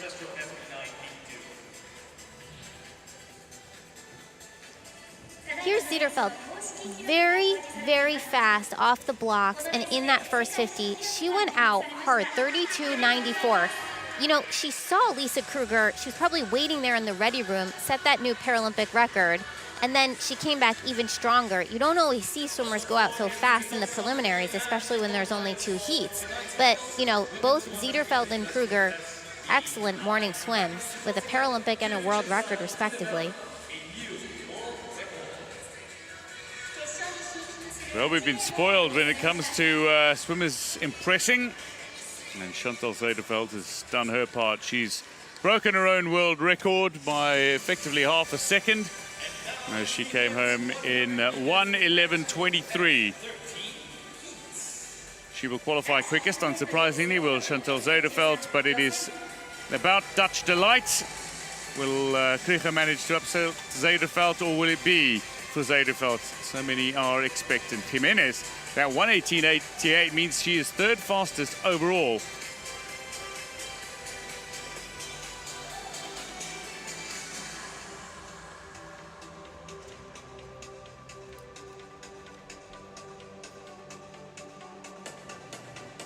It's the start list for the men's 100-meter backstroke, S13. It's a classification for swimmers with vision impairment. And the world record holder is not a surprise. The Paralympic record holder is not a surprise, but he will go in heat 2. In heat 1, it'll be an interesting battle with Turbid and Virchenko. They both swim around the 1-minute mark. But a man who is substantially quicker and a regular under 57 seconds is Ian Harboki. The world record holder will go in heat 2 of these preliminaries.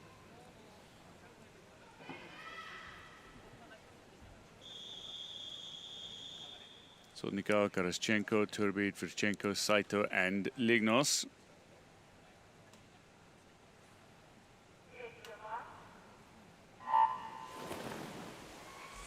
getting away nicely. The Canadian going in 4, but a very good underwater generally from Virchenko. As he comes up and breaks water, he is in front, but not by much. That's the significance of using the underwater as well. Once they're into their stroke. Well, it's lanes 4 and 5, unsurprisingly, that are seeing the little pull away. The Canadian just straying ever so slightly towards the lane rope. Turn very close together, and that's a much better turn. Virchenko lost a little something on the turn.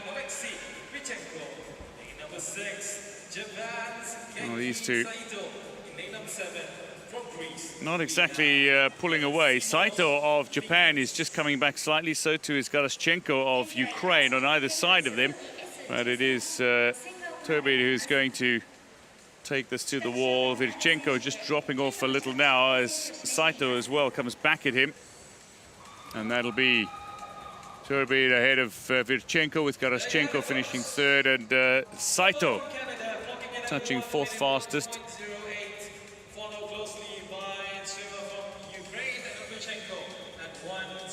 So 101.08. That's quicker than a few in the field, but he knows he'll be able to go faster in the final, but doing enough to advance with a decent lane draw. And here he is off the start. He's pretty high coming in, and he didn't have the straightest race. I think if he can get himself a little bit straighter for tonight's final, that would be better. You know, when you don't have full use of your vision, that's very hard. You can't see the lights on the top. You can't see the flag so well. But here they are coming in, and he does keep his head straight. But there are some things he can improve on for tonight. Even with his finish, he glides into the wall there. Yeah, it just seemed he was caught a little short on the stroke, but happy to glide to the wall. With the preliminaries, that's fine. You can get away with it. But in a final, that's the difference between a gold and a silver, or a silver and a bronze, or a bronze and no medal. So, Ukrainian 2 and 3 with Virchenko and Garaschenko, but Turbid is the man who's got the position. Saito will be hoping his 103.44 will take him into the men's 100 backstroke S13 final.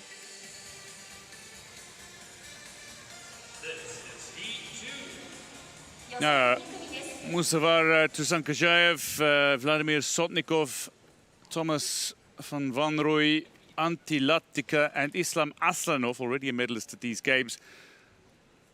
They are all looking to the man in lane 4, and perhaps there is a race within a race, and it's everybody else, and then there is this man. He is the Paralympic record holder. He is the world record holder. He is the defending champion. He was the most successful athlete across all sporting codes at Rio 2020. He is the absolutely dominant Belarusian Ihar Boki, who has now won no fewer than 12 Olympic gold medals, following his gold on day 1.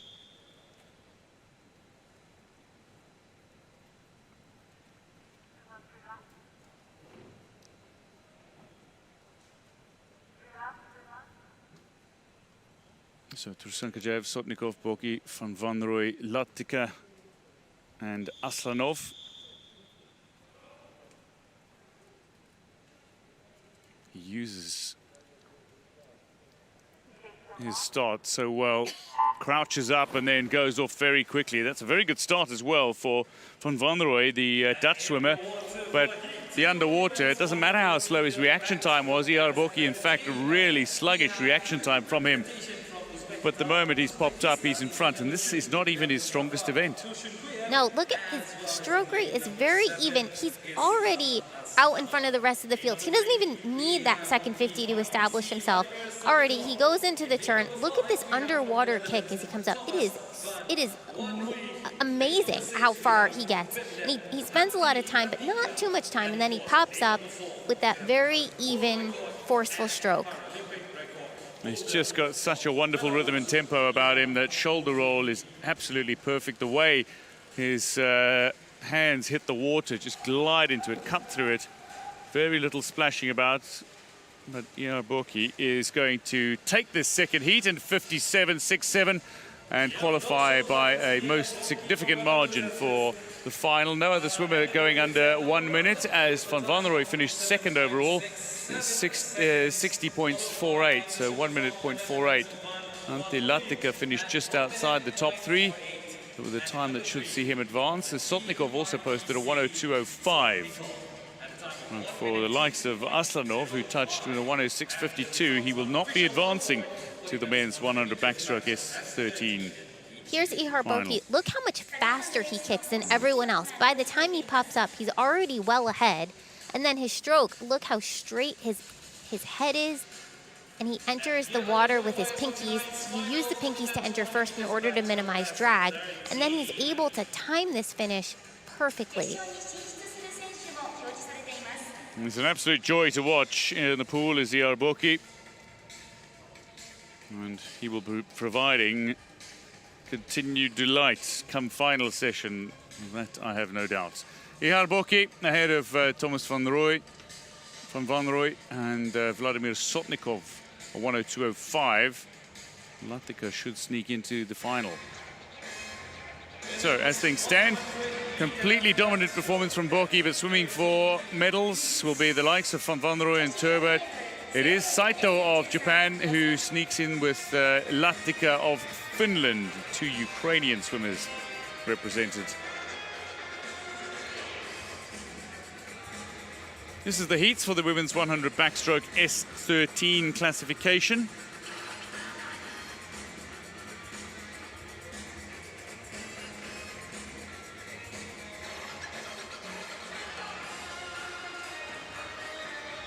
Starting off with a host of swimmers who've already won medals at major competitions. We've seen the likes of Stetsenko, Dedekind and Gili. Gili already a gold medalist here. She's the world record holder in this event, the women's 100-meter backstroke S13. And the Italian will go in lane 4. 2 lengths of this 50-meter pool.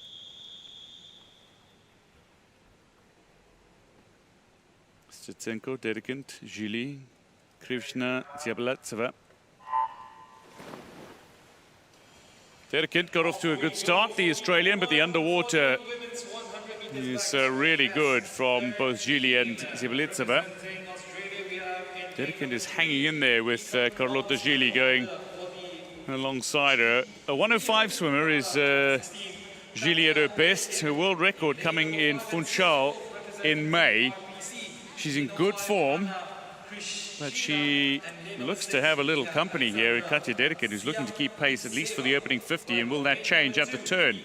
Let's see. I mean, she is typically a very good back half swimmer. She's in excellent form from these games, which we were able to see on day 1. And now, coming into the second half, the question is, can she build this 50 enough to generate enough speed that she'll head into the wall first? And that's what she's looking to do.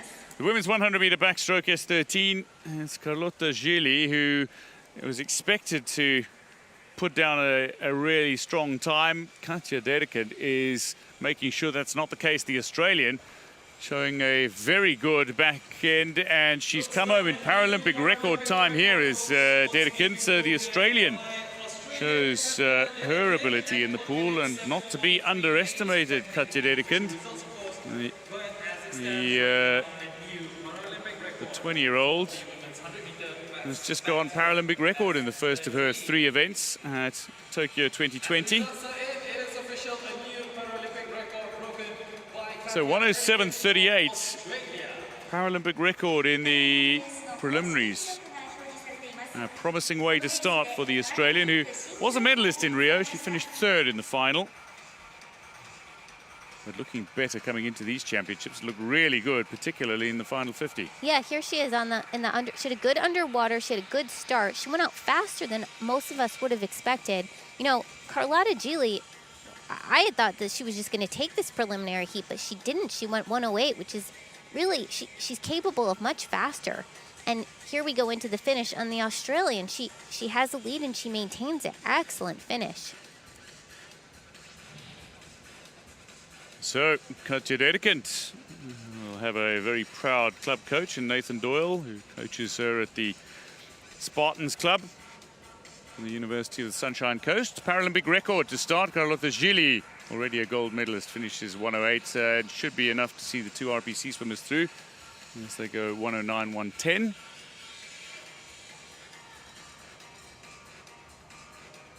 And now we have the women's 100-meter backstroke S13 second heat. Colleen Young will go in this time, but eyes will be focused on Gia Pergolini, 105.13.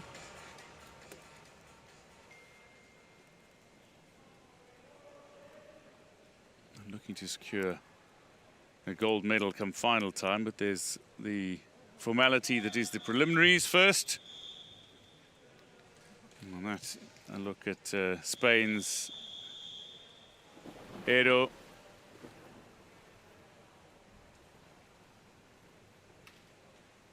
Six swimmers in the pool, two from USA. Young, Toshpulatova, Pergolini, Izohidova, Nirian and Edo of Spain. We'll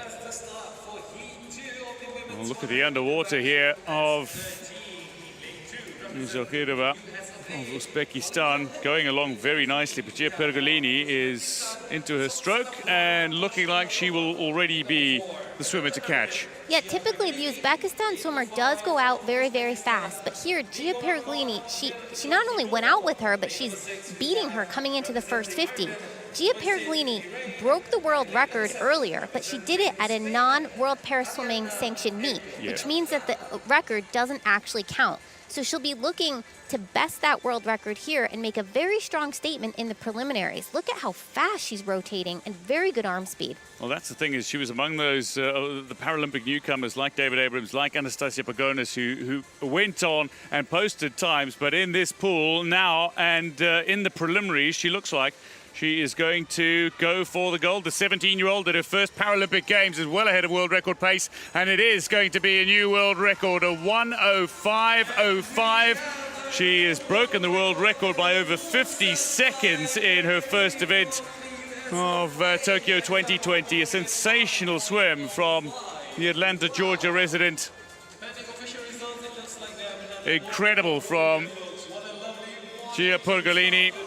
Paralympic record for Katja Dedekind as she won the first heat, but the second heat in world record time from Gia Pergolini, 1:05.05. How about that?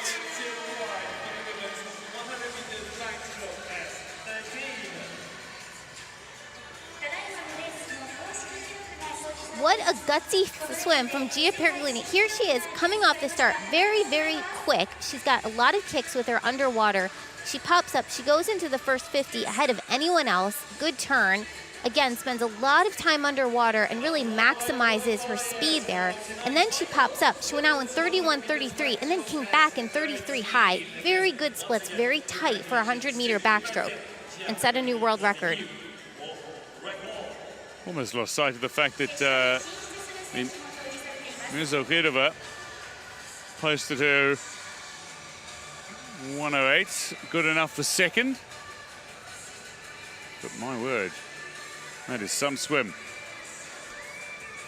Confirming the results, the likes of Young and Toshpulatova should sneak into the finals with their 1:09s, but the world record, a 1:05.05 for Gia Pergolini, as she nails down her tag, a favorite for gold. Advancing to the finals, fastest Pergolini with a world record after seeing Dedekind set a Paralympic record in winning her heat. Carlotta Gili, she is going to have a massive battle on her hands to try to claim a gold medal in this quality field.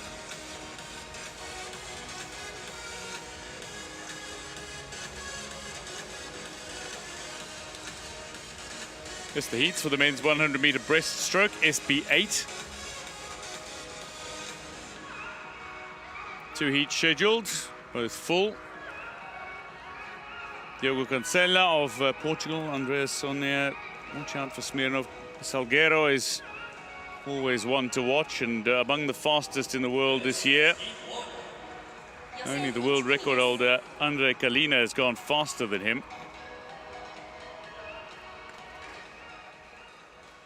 There is the world record holder's mark, 107.01.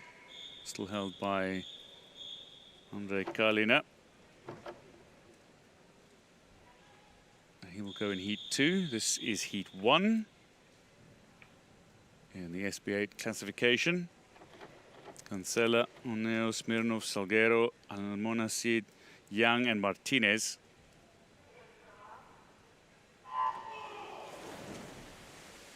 Getting off, looking for an explosive start. Cancela very quickly off the blocks, going in lane 1, but quickly popping up and not quite into his stroke. Searching for some early momentum here, going in lanes 4 and 6. Salguero and Yang. Salguero, he comes out of the water high, but he's got a very even tempoed stroke, and he's pulling a lot underwater. Because he's got that arm impairment, that means he's going to be a little off balance in the upper body. That means he has to push more with his legs. Here's the turn. Great turn, maximizes the underwater, especially with his kick, because with him, really, his kick is going to drive him. It's interesting to see that Young is competing here. He's very much more a butterfly and freestyle swimmer. But to see him looking at this event, and he has improved certainly on his breaststroke in his individual medley performances, where he's made the final of the Paralympic Games previously. But this is interesting to see him swing. He is, at the moment, sitting in third. No doubt about who's going to claim the win here, despite the fighting comeback. As Salguero touches ahead of Smirnov. Smirnov was coming back so strong. Young gets third, but out quickly in his first 50 was Young, to be fair, and maybe that sets him up nicely for his IM to come. Oscar Salguero, the fastest in the pool, the Spaniard. Regularly around the 108 mark, goes 110. He'll take that. Here he is off the blocks. He had a good start, and he had a very solid first 50 coming in. You see how much height he gets, and he's a little off balance, so he has to compensate with that by getting a strong kick to propel himself forward. Here he is going into the turn, and you can see again, he spends a lot of time underwater, a strong pull, but a really strong kick to come up. And here's the finish, where he does get a challenge, as you noted, and he comes in with a 110. He's going to have to be a lot faster tonight if he wants to challenge Kalina, the world record holder. So the defending champion and former world champion finds himself comfortably on top in his heat and comfortably through to the final. But how much challenge is he going to get from Andrej Kalina, athlete representing RPC, who goes in heat 2?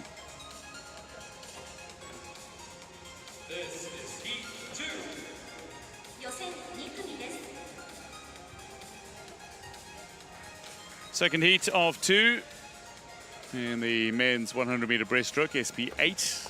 Some familiar names, including freestyle gold medalist from Rio, Timothy Diskin, representing Australia, Tim van Duren of the Netherlands, Zhu Haijiao, Federico Morlacchi of Italy, another multiple medalist. But in this race, right here, right now, there's only one man to watch, and his name is Andrej Kalina. The expectation is plenty and in abundance here for the man who's a world record holder. What can he do? Very good start from Van Duren. Again, the Dutch swimmers very quickly off the starters blocks, but a great underwater from Kalina, and already up on the shoulder of the man who had that very solid streamline, Tim van Duren. Here's Kalina. You know, he has the world record, 107.01. He's been 107.88. That's his C time here. He's probably going to be looking to go low 107. He'd probably like to break the world record if he can. And for this preliminary swim, all he needs to do is go under 110.19, which was the fastest time from the prior heat. Look at his underwater there. Beautiful underwater. And he comes up. He's got that high stroke again. With him, with the arm impairment, that means he has to drive with his legs, which he appears to be doing. A very controlled stroke. Oh, we've got going in lane 8 as well. Ibrahim Al-Hussein from the refugee Paralympic team. He's lagging a little behind, but what a story for a man who's also represented various clubs in wheelchair rugby and wheelchair basketball, playing in Greece largely, but coming to the wall in 108.46. It's a good time for Kalina. Not world record pace. He knows that that is something he can certainly swim in the final, leaving a little there. It's Andre Kalina ahead of Tim van Dieren, with Chu Haichao finishing third quickest. There is Al Hussein, who does touch the Paralympic swimmer. Andre Kalina, a 108.46. He's as dominant as they come in any event. He is, and here he is off the blocks. He's got to be happy with that 108.46 time. Look how much time he spends underwater. He really maximizes what he can do with his legs. Once he comes up, here, you know, you can see he's a little bit tilted, but he still is able to drive with his legs and use what he can with his arms. And he approaches each turn with speed, and then comes in, and here, that beautiful underwater again, slight fly kick, and then he pops up and starts stroking. And coming into the finish as well, he maintains that control and just enough to touch his touchpad. Oh yes, thumbs up, just to make sure.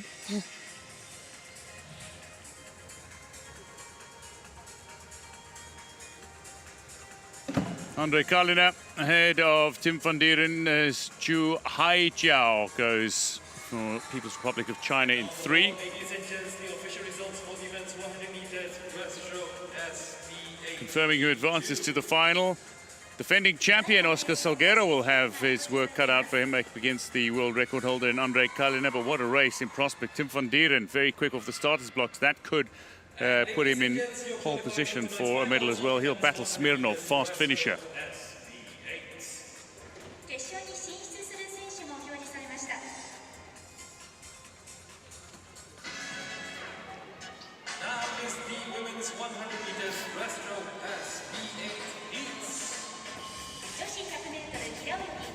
So to the heats of the women's 100-meter breaststroke SB8.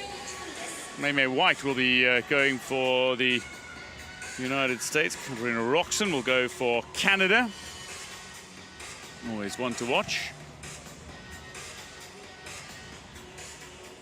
And then going for Uganda as well. Brock Whitson, the world record holder, not here. Vladkina of Russia, setting the Paralympic record on her way to gold in London 9 years ago. Kukundakwe of Uganda, White, USA, Roxon Razetsnikova, and Usugi of Japan, Haas of Costa Rica. So into the water we go for the women's 100-meter breaststroke SB8, and Katarina Roxon. This is the event she dominates. This is the event she has targeted and is looking to, because she knows she's going to have challenge from Keane and from Pascoe. She's looking to get something good here, I would imagine. Yeah, most definitely. And you know, Brock Whiston came on fairly recently, but dominated this event. So her absence, she's not able to compete due to some classification issues, which opens up the event back up to Roxon, and then we'll see in the next heat Sophie Pascoe and Ellen Keane, all of whom are ready to make their mark on this event, where they haven't really been able to with Brock Whiston in the field. Well, I've got to say, right at the very back in the far lane is Husna Kukundakwe, the 14-year-old who is competing here in the 50 and 100-meter freestyle in Tokyo, and including in the breaststroke. She made a world championship debut in London and took 21 seconds off her personal best. And now she is here. She's qualified as a 14-year-old, and she's swimming. This is not a wild card entry. She's qualified. She's done the hard work, and she is going to be one of the more remarkable African talents to come through. At the front, though, it is Katarina Roxon battling for top spot, and it looks like she might be pipped to it by Razetnova.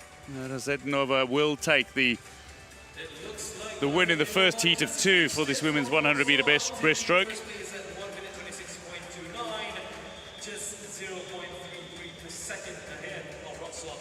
So 126.29. So Razetnova happy to take the win over Roxon. You know, Rozitnova, she went out pretty fast. I thought Roxanne was going to be quicker, but she wasn't. It was Rozitnova. She really went out hard. And then here she's coming into the turn. Roxanne took it for a little while, but then Rozitnova came back on her just for the end in order to touch first. 126.29. Not a great swim, but a solid preliminary swim. A little smile. And there was some applause as well. Polite clapping. Results of the heat. Adelina Rozitnova will take top spot from the first heat of 2. Katarina Roxanne, the defending champion, just outside that, under half a second behind. Utsugi of Japan will be looking to perform on home soil. White of USA 5th, and Kukundakwe of Uganda 134, which probably see her not qualify for the final. So the second heat of 2 for the women's 100-meter breaststroke, and the legendary Sophie Pascoe is in the pool for New Zealand for the first time at Tokyo 2020. She's up against Ellen Keane, Nuria Marquesotto. We've got Hannah Aspden, who's in the pool for USA, and a 124 swimmer in Victoria Ishulova representing RPC. But Sophie Pascoe, we've spoken about Paralympic debuts as teenagers. She knows all about that. She was 15 when she won her first 3 gold medals back in Beijing 2008. There is Keane. Ellen Keane representing Ireland, going in lane 5. The 26-year-old, far more mature than when she managed a bronze medal at the Paralympic Games in Rio. But she's been swimming at top level for quite some time, Ellen Keane. She too was a teenager when she started out. At competitive international swimming. And we know Pascoe really well. They did swim in different classifications, however, until recently. But a reclassification for Sophie Pascoe, who has continued to win regardless of which classification she swims in. As it lines up, it'll be Aspden, Cooley, Ichilova, Pascoe, Keane, Marquesotto, Novina, and Cruikshank of Grenada, who is into her first appearance at Tokyo 2020.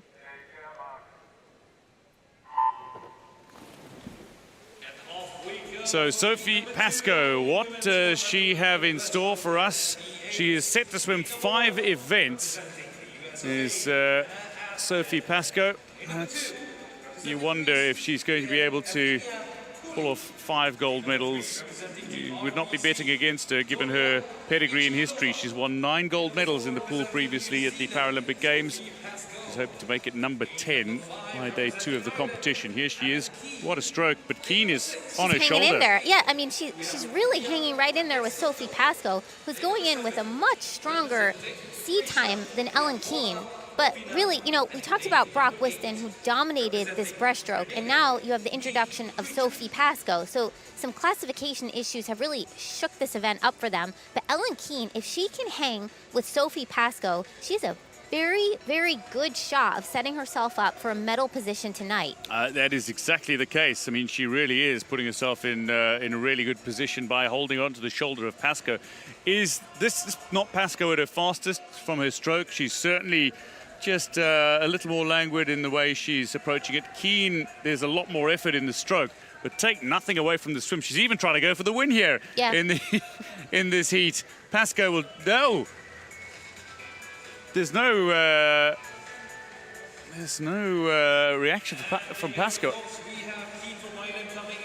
It looks like Pascoe just out-touched Keane, but an issue with the touchpad perhaps. Sophie Pascoe watches on. Well, she was superb in London. 3 gold medals, 3 silver medals. She won 3 gold medals first time around. This is the young Nye Cruikshank of Grenada coming home. Came into the time with a seeding time of outside 2:11. And she is going to come to the wall after making the turn at the 19-year-old is coming to the wall now. Not a competitive time, but much needed experience. Somebody who's been swimming since the age of 7. But began swimming 9 months after her amputation, less than a decade ago. So Ellen Keane has been given the win. Sophie Pascoe, it seems, has touched just 400ths of a second slower than Keane, now that we have the touchpad available for the result from the touchpad. The difference here is that Ellen Keane attacked this race. This was a much faster heat than the earlier one. Here they went 1:21. The fastest time from the earlier one was 1:26. Ellen Keane, it was like her plan was to just keep Sophie Pascoe within her sight going out in the first 50, which she did. And then when she makes the turn, Sophie Pascoe is first at the 50, very solid first 50. And then Ellen Keane, what she did was she kept her in her sights, and then she had this remarkable finish, and she really dove at the end, and that's how she managed to out-touch her by just 4/100ths of a second. Yeah. Suddenly the stroke got very short and choppy from Keane as she looked to up the pace. And by the end of it, Pascoe, who had looked very relaxed throughout the race, out-touched at the wall. So Keane ahead of Pascoe for the second heat. Katarina Roxon and Razednova. Wow. Throw a few other names in that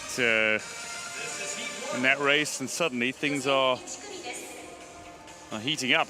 Who advances to the final? Ellen Keane, quickest ahead of Sophie Pascoe.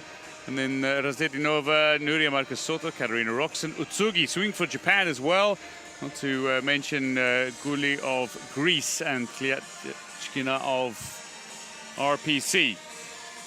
We are down to the very last event of the preliminary session on day 2 of competition. And we have our very first relay event. So, we have 5 lanes full.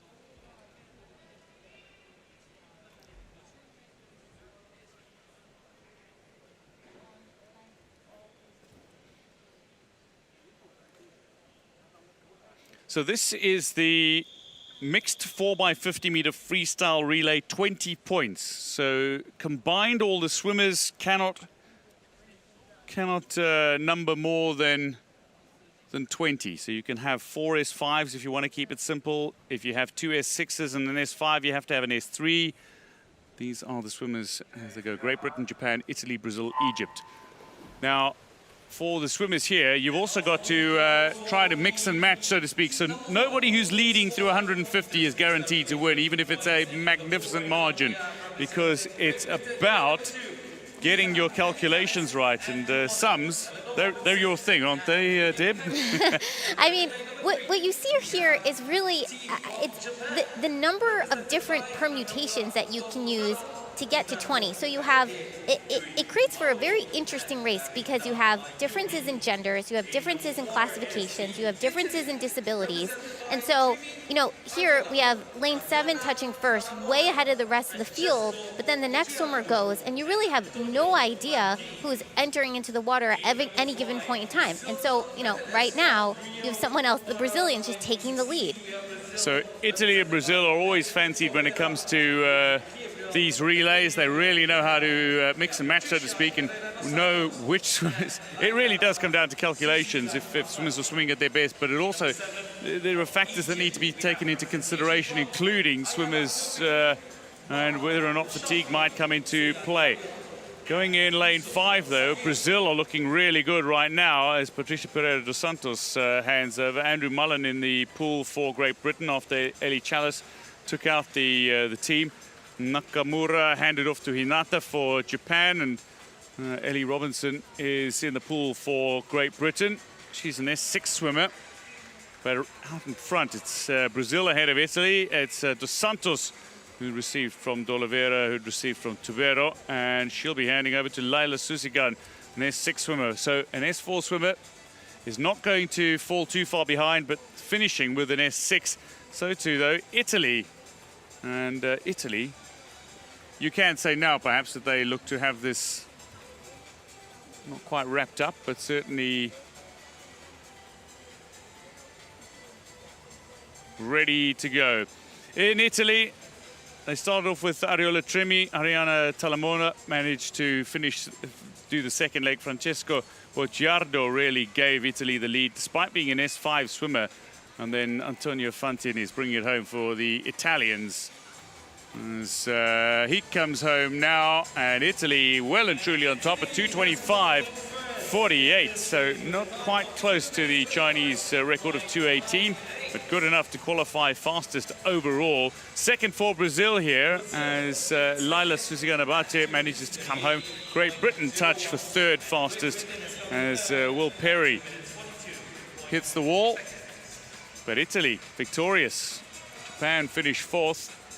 And in the pool, Egypt, who were led out by Ayala Tawfik. Malak Abdul Shafi then took the second leg before Zaid Kahil worked back a little, and now finishing with the S3 swimmer Youssef El Sayed.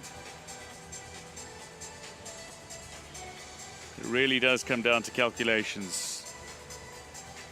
Do you use a relatively fast S3 male swimmer compared to a faster S6 female swimmer in their classifications?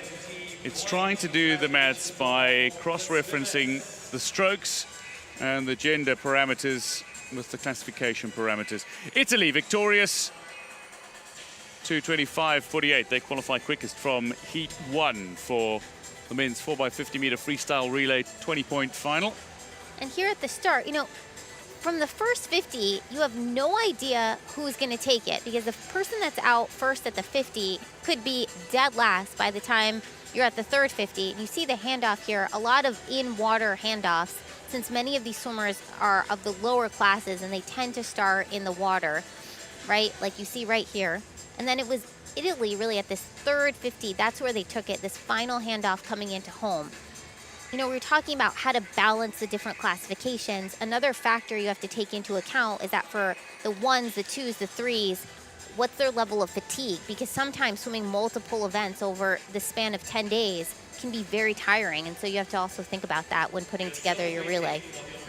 So Italy ahead of Brazil with Great Britain third. Japan do get themselves a decent time with 2:44.89. Should see them advance to the final, but they will have a bit of an anxious wait. Egypt 3:19.56.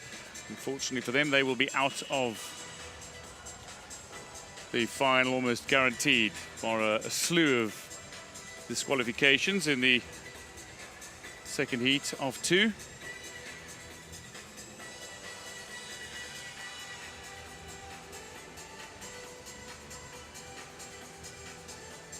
It's the second heat of two for the mixed 4x50 meter freestyle relay, 20 points. So the limit is 20 points. You can't have any classification numbers that go beyond 20 points, but you can end on 20. And you need to have 2 male and 2 female swimmers. Colombia, Turkey, RPC, People's Republic of China, Ukraine, Spain, and Greece. Lane 8 is empty. That does not mean there is going to be any sense of shortage of entertainment. This is something that swimmers generally have mixed feelings on, though. I mean, we talk about mixed relays. Some absolutely love it. Others find it an interruption, perhaps, or not to their taste or liking. Exactly. You have, whenever you get the chance to do a relay, it really makes swimming, which is typically an individual sport, more of a team sport. And it's fun to compete with the rest of your team. The issue, though, is that there's just so much variability in the classes and the disabilities and the genders. So Colombia, Turkey, RPC, China, Ukraine, Spain, and Greece.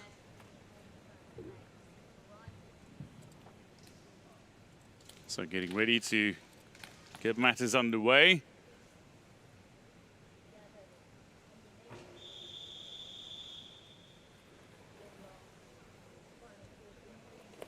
Some of the swimmers do start in the pool. Although this is a freestyle event, 2 male, 2 female. And all 4 lengths will be swum by a different swimmer using the same stroke. The stroke is freestyle, but whether or not they actually use the front crawl is up for debate. So Colombia going well in 1, Turkey 2 through Koralberkin Kutlu, who is an S5 swimmer. Turkey, one of the few countries who actually all throw in all the S5 swimmers. They've gone with 4 consecutive S5 swimmers, so they'll be fairly consistent through their performance. Yeah, and that's really luck of the draw, because when putting together these relays, you know, we were talking about how do you choose between a 2 versus 4 or 5s, and how do you put this together? It's really, you look at the combinations and see what's the fastest possible relay that I can generate. But that in part depends on who you actually have on your team, because you don't select a team in order to put together a fast relay. So it kind of becomes luck of the draw, like who do I have that's available at this point in time? And down to levels of fatigue and exhaustion for the swimmers. Doesn't fit into the program for some, so they will not always be available. But there is a real sense of excitement about this event, largely since it was introduced. Spain are going really well through Teresa Perales here, the S5 swimmer who's bringing them closer to the wall. It's also Ukraine who are coming in now. I suppose what's difficult is to really pick who is in the pound seats. You know that the swimmers who are ending with male S6 swimmers, for example, are going to have a decent finish to come. It's also, do you start male and end male, with 2 female swimmers in between? Do you start with 2 female swimmers, end with 2 male? The sums are really difficult, and it's also down to the individual personalities. There's so many considerations and calculations that come into play, and this is how quickly leads change. Yep, here we are heading into the 4th and final leg. And you see, here's an out-of-the-water start. There's just a mix. Some are in the water, some are out of the water. Ukraine heading into the final 50 in the first place position. But let's see if she can maintain that, because there's going to be 6s that are trying to chase her down. Well, this is it. So after Sergei Palamchuk, the S3 swimmer, got Ukraine off to a start, Yaroslav Semenenko didn't make up a great deal, but the 2 S6 swimmers are 2 strong female swimmers for Ukraine in Anna Hontar and Victoria Savtsova. So this is going to be a very solid calculation from Ukraine. They'll win this second heat by some way ahead of Spain. Touching in third, People's Republic of China, who had Wang Lichao swimming the final leg. For Spain, Teresa Perales really made up some good work, the S5 swimmer, but finishing with Alejandro Rojas, the male S6 swimmer, which meant that he was able to catch up a little on Ukraine. So Greece, after Stamatopoulos started, Zapatakis went second, Karousas third, and this is Maria Tsakona who is bringing Greece home. Ukraine. That's a strong combination. Ukraine, China, generally Italy, Brazil, largely. Those are the teams you're looking to watch. You never discount RPC. And Spain stuck their hand up brilliantly as well. And started off with Sebastian Rodriguez. Yep, here you have the start. You have Spain coming out to the early lead. But then as the relay progresses, you know, it really depends on who you have on your team. So Spain, here you have Teresa Perales, as she made up a ton of ground. The third leg, the swimmer actually swam butterfly, which is something that you don't see every day. But by this time, Ukraine was way too far out ahead, and she's able to maintain that lead, even up against the male swimmers beside her.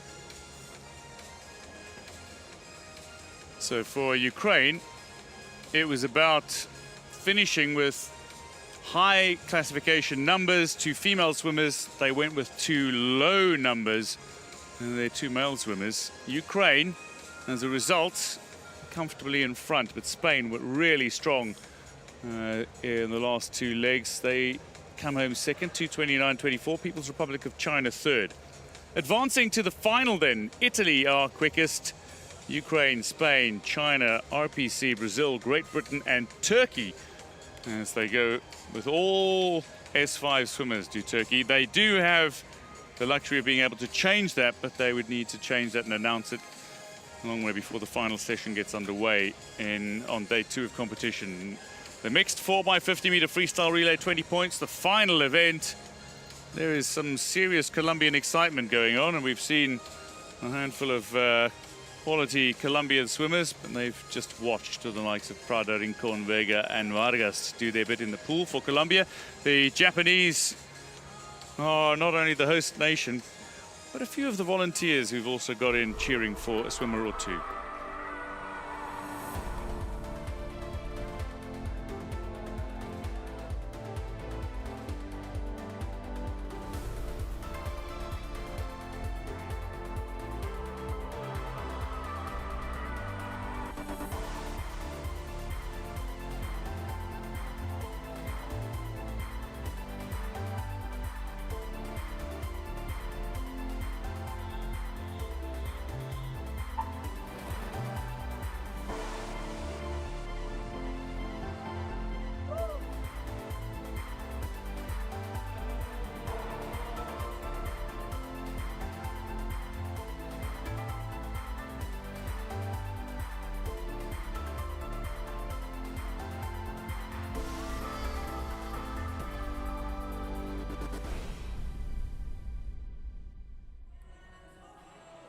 Well, it's been a titillating session in the fact that we have had world records, we've had Paralympic records, and we have got a lot of rivalries that will be set to continue in the finals. Yeah, I'm so excited for tonight. First with the 200 IM with the women, you saw Mareshko go out and make a huge statement in the 200 IM, followed that with Anastasia Pagodas in the 400 freestyle, another world record, setting that 4 free up beautifully for tonight.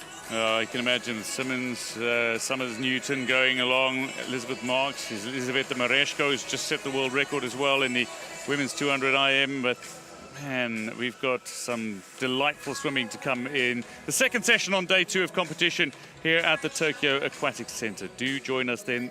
This concludes the preliminary session on day 2 of the swimming competition of Tokyo 2020.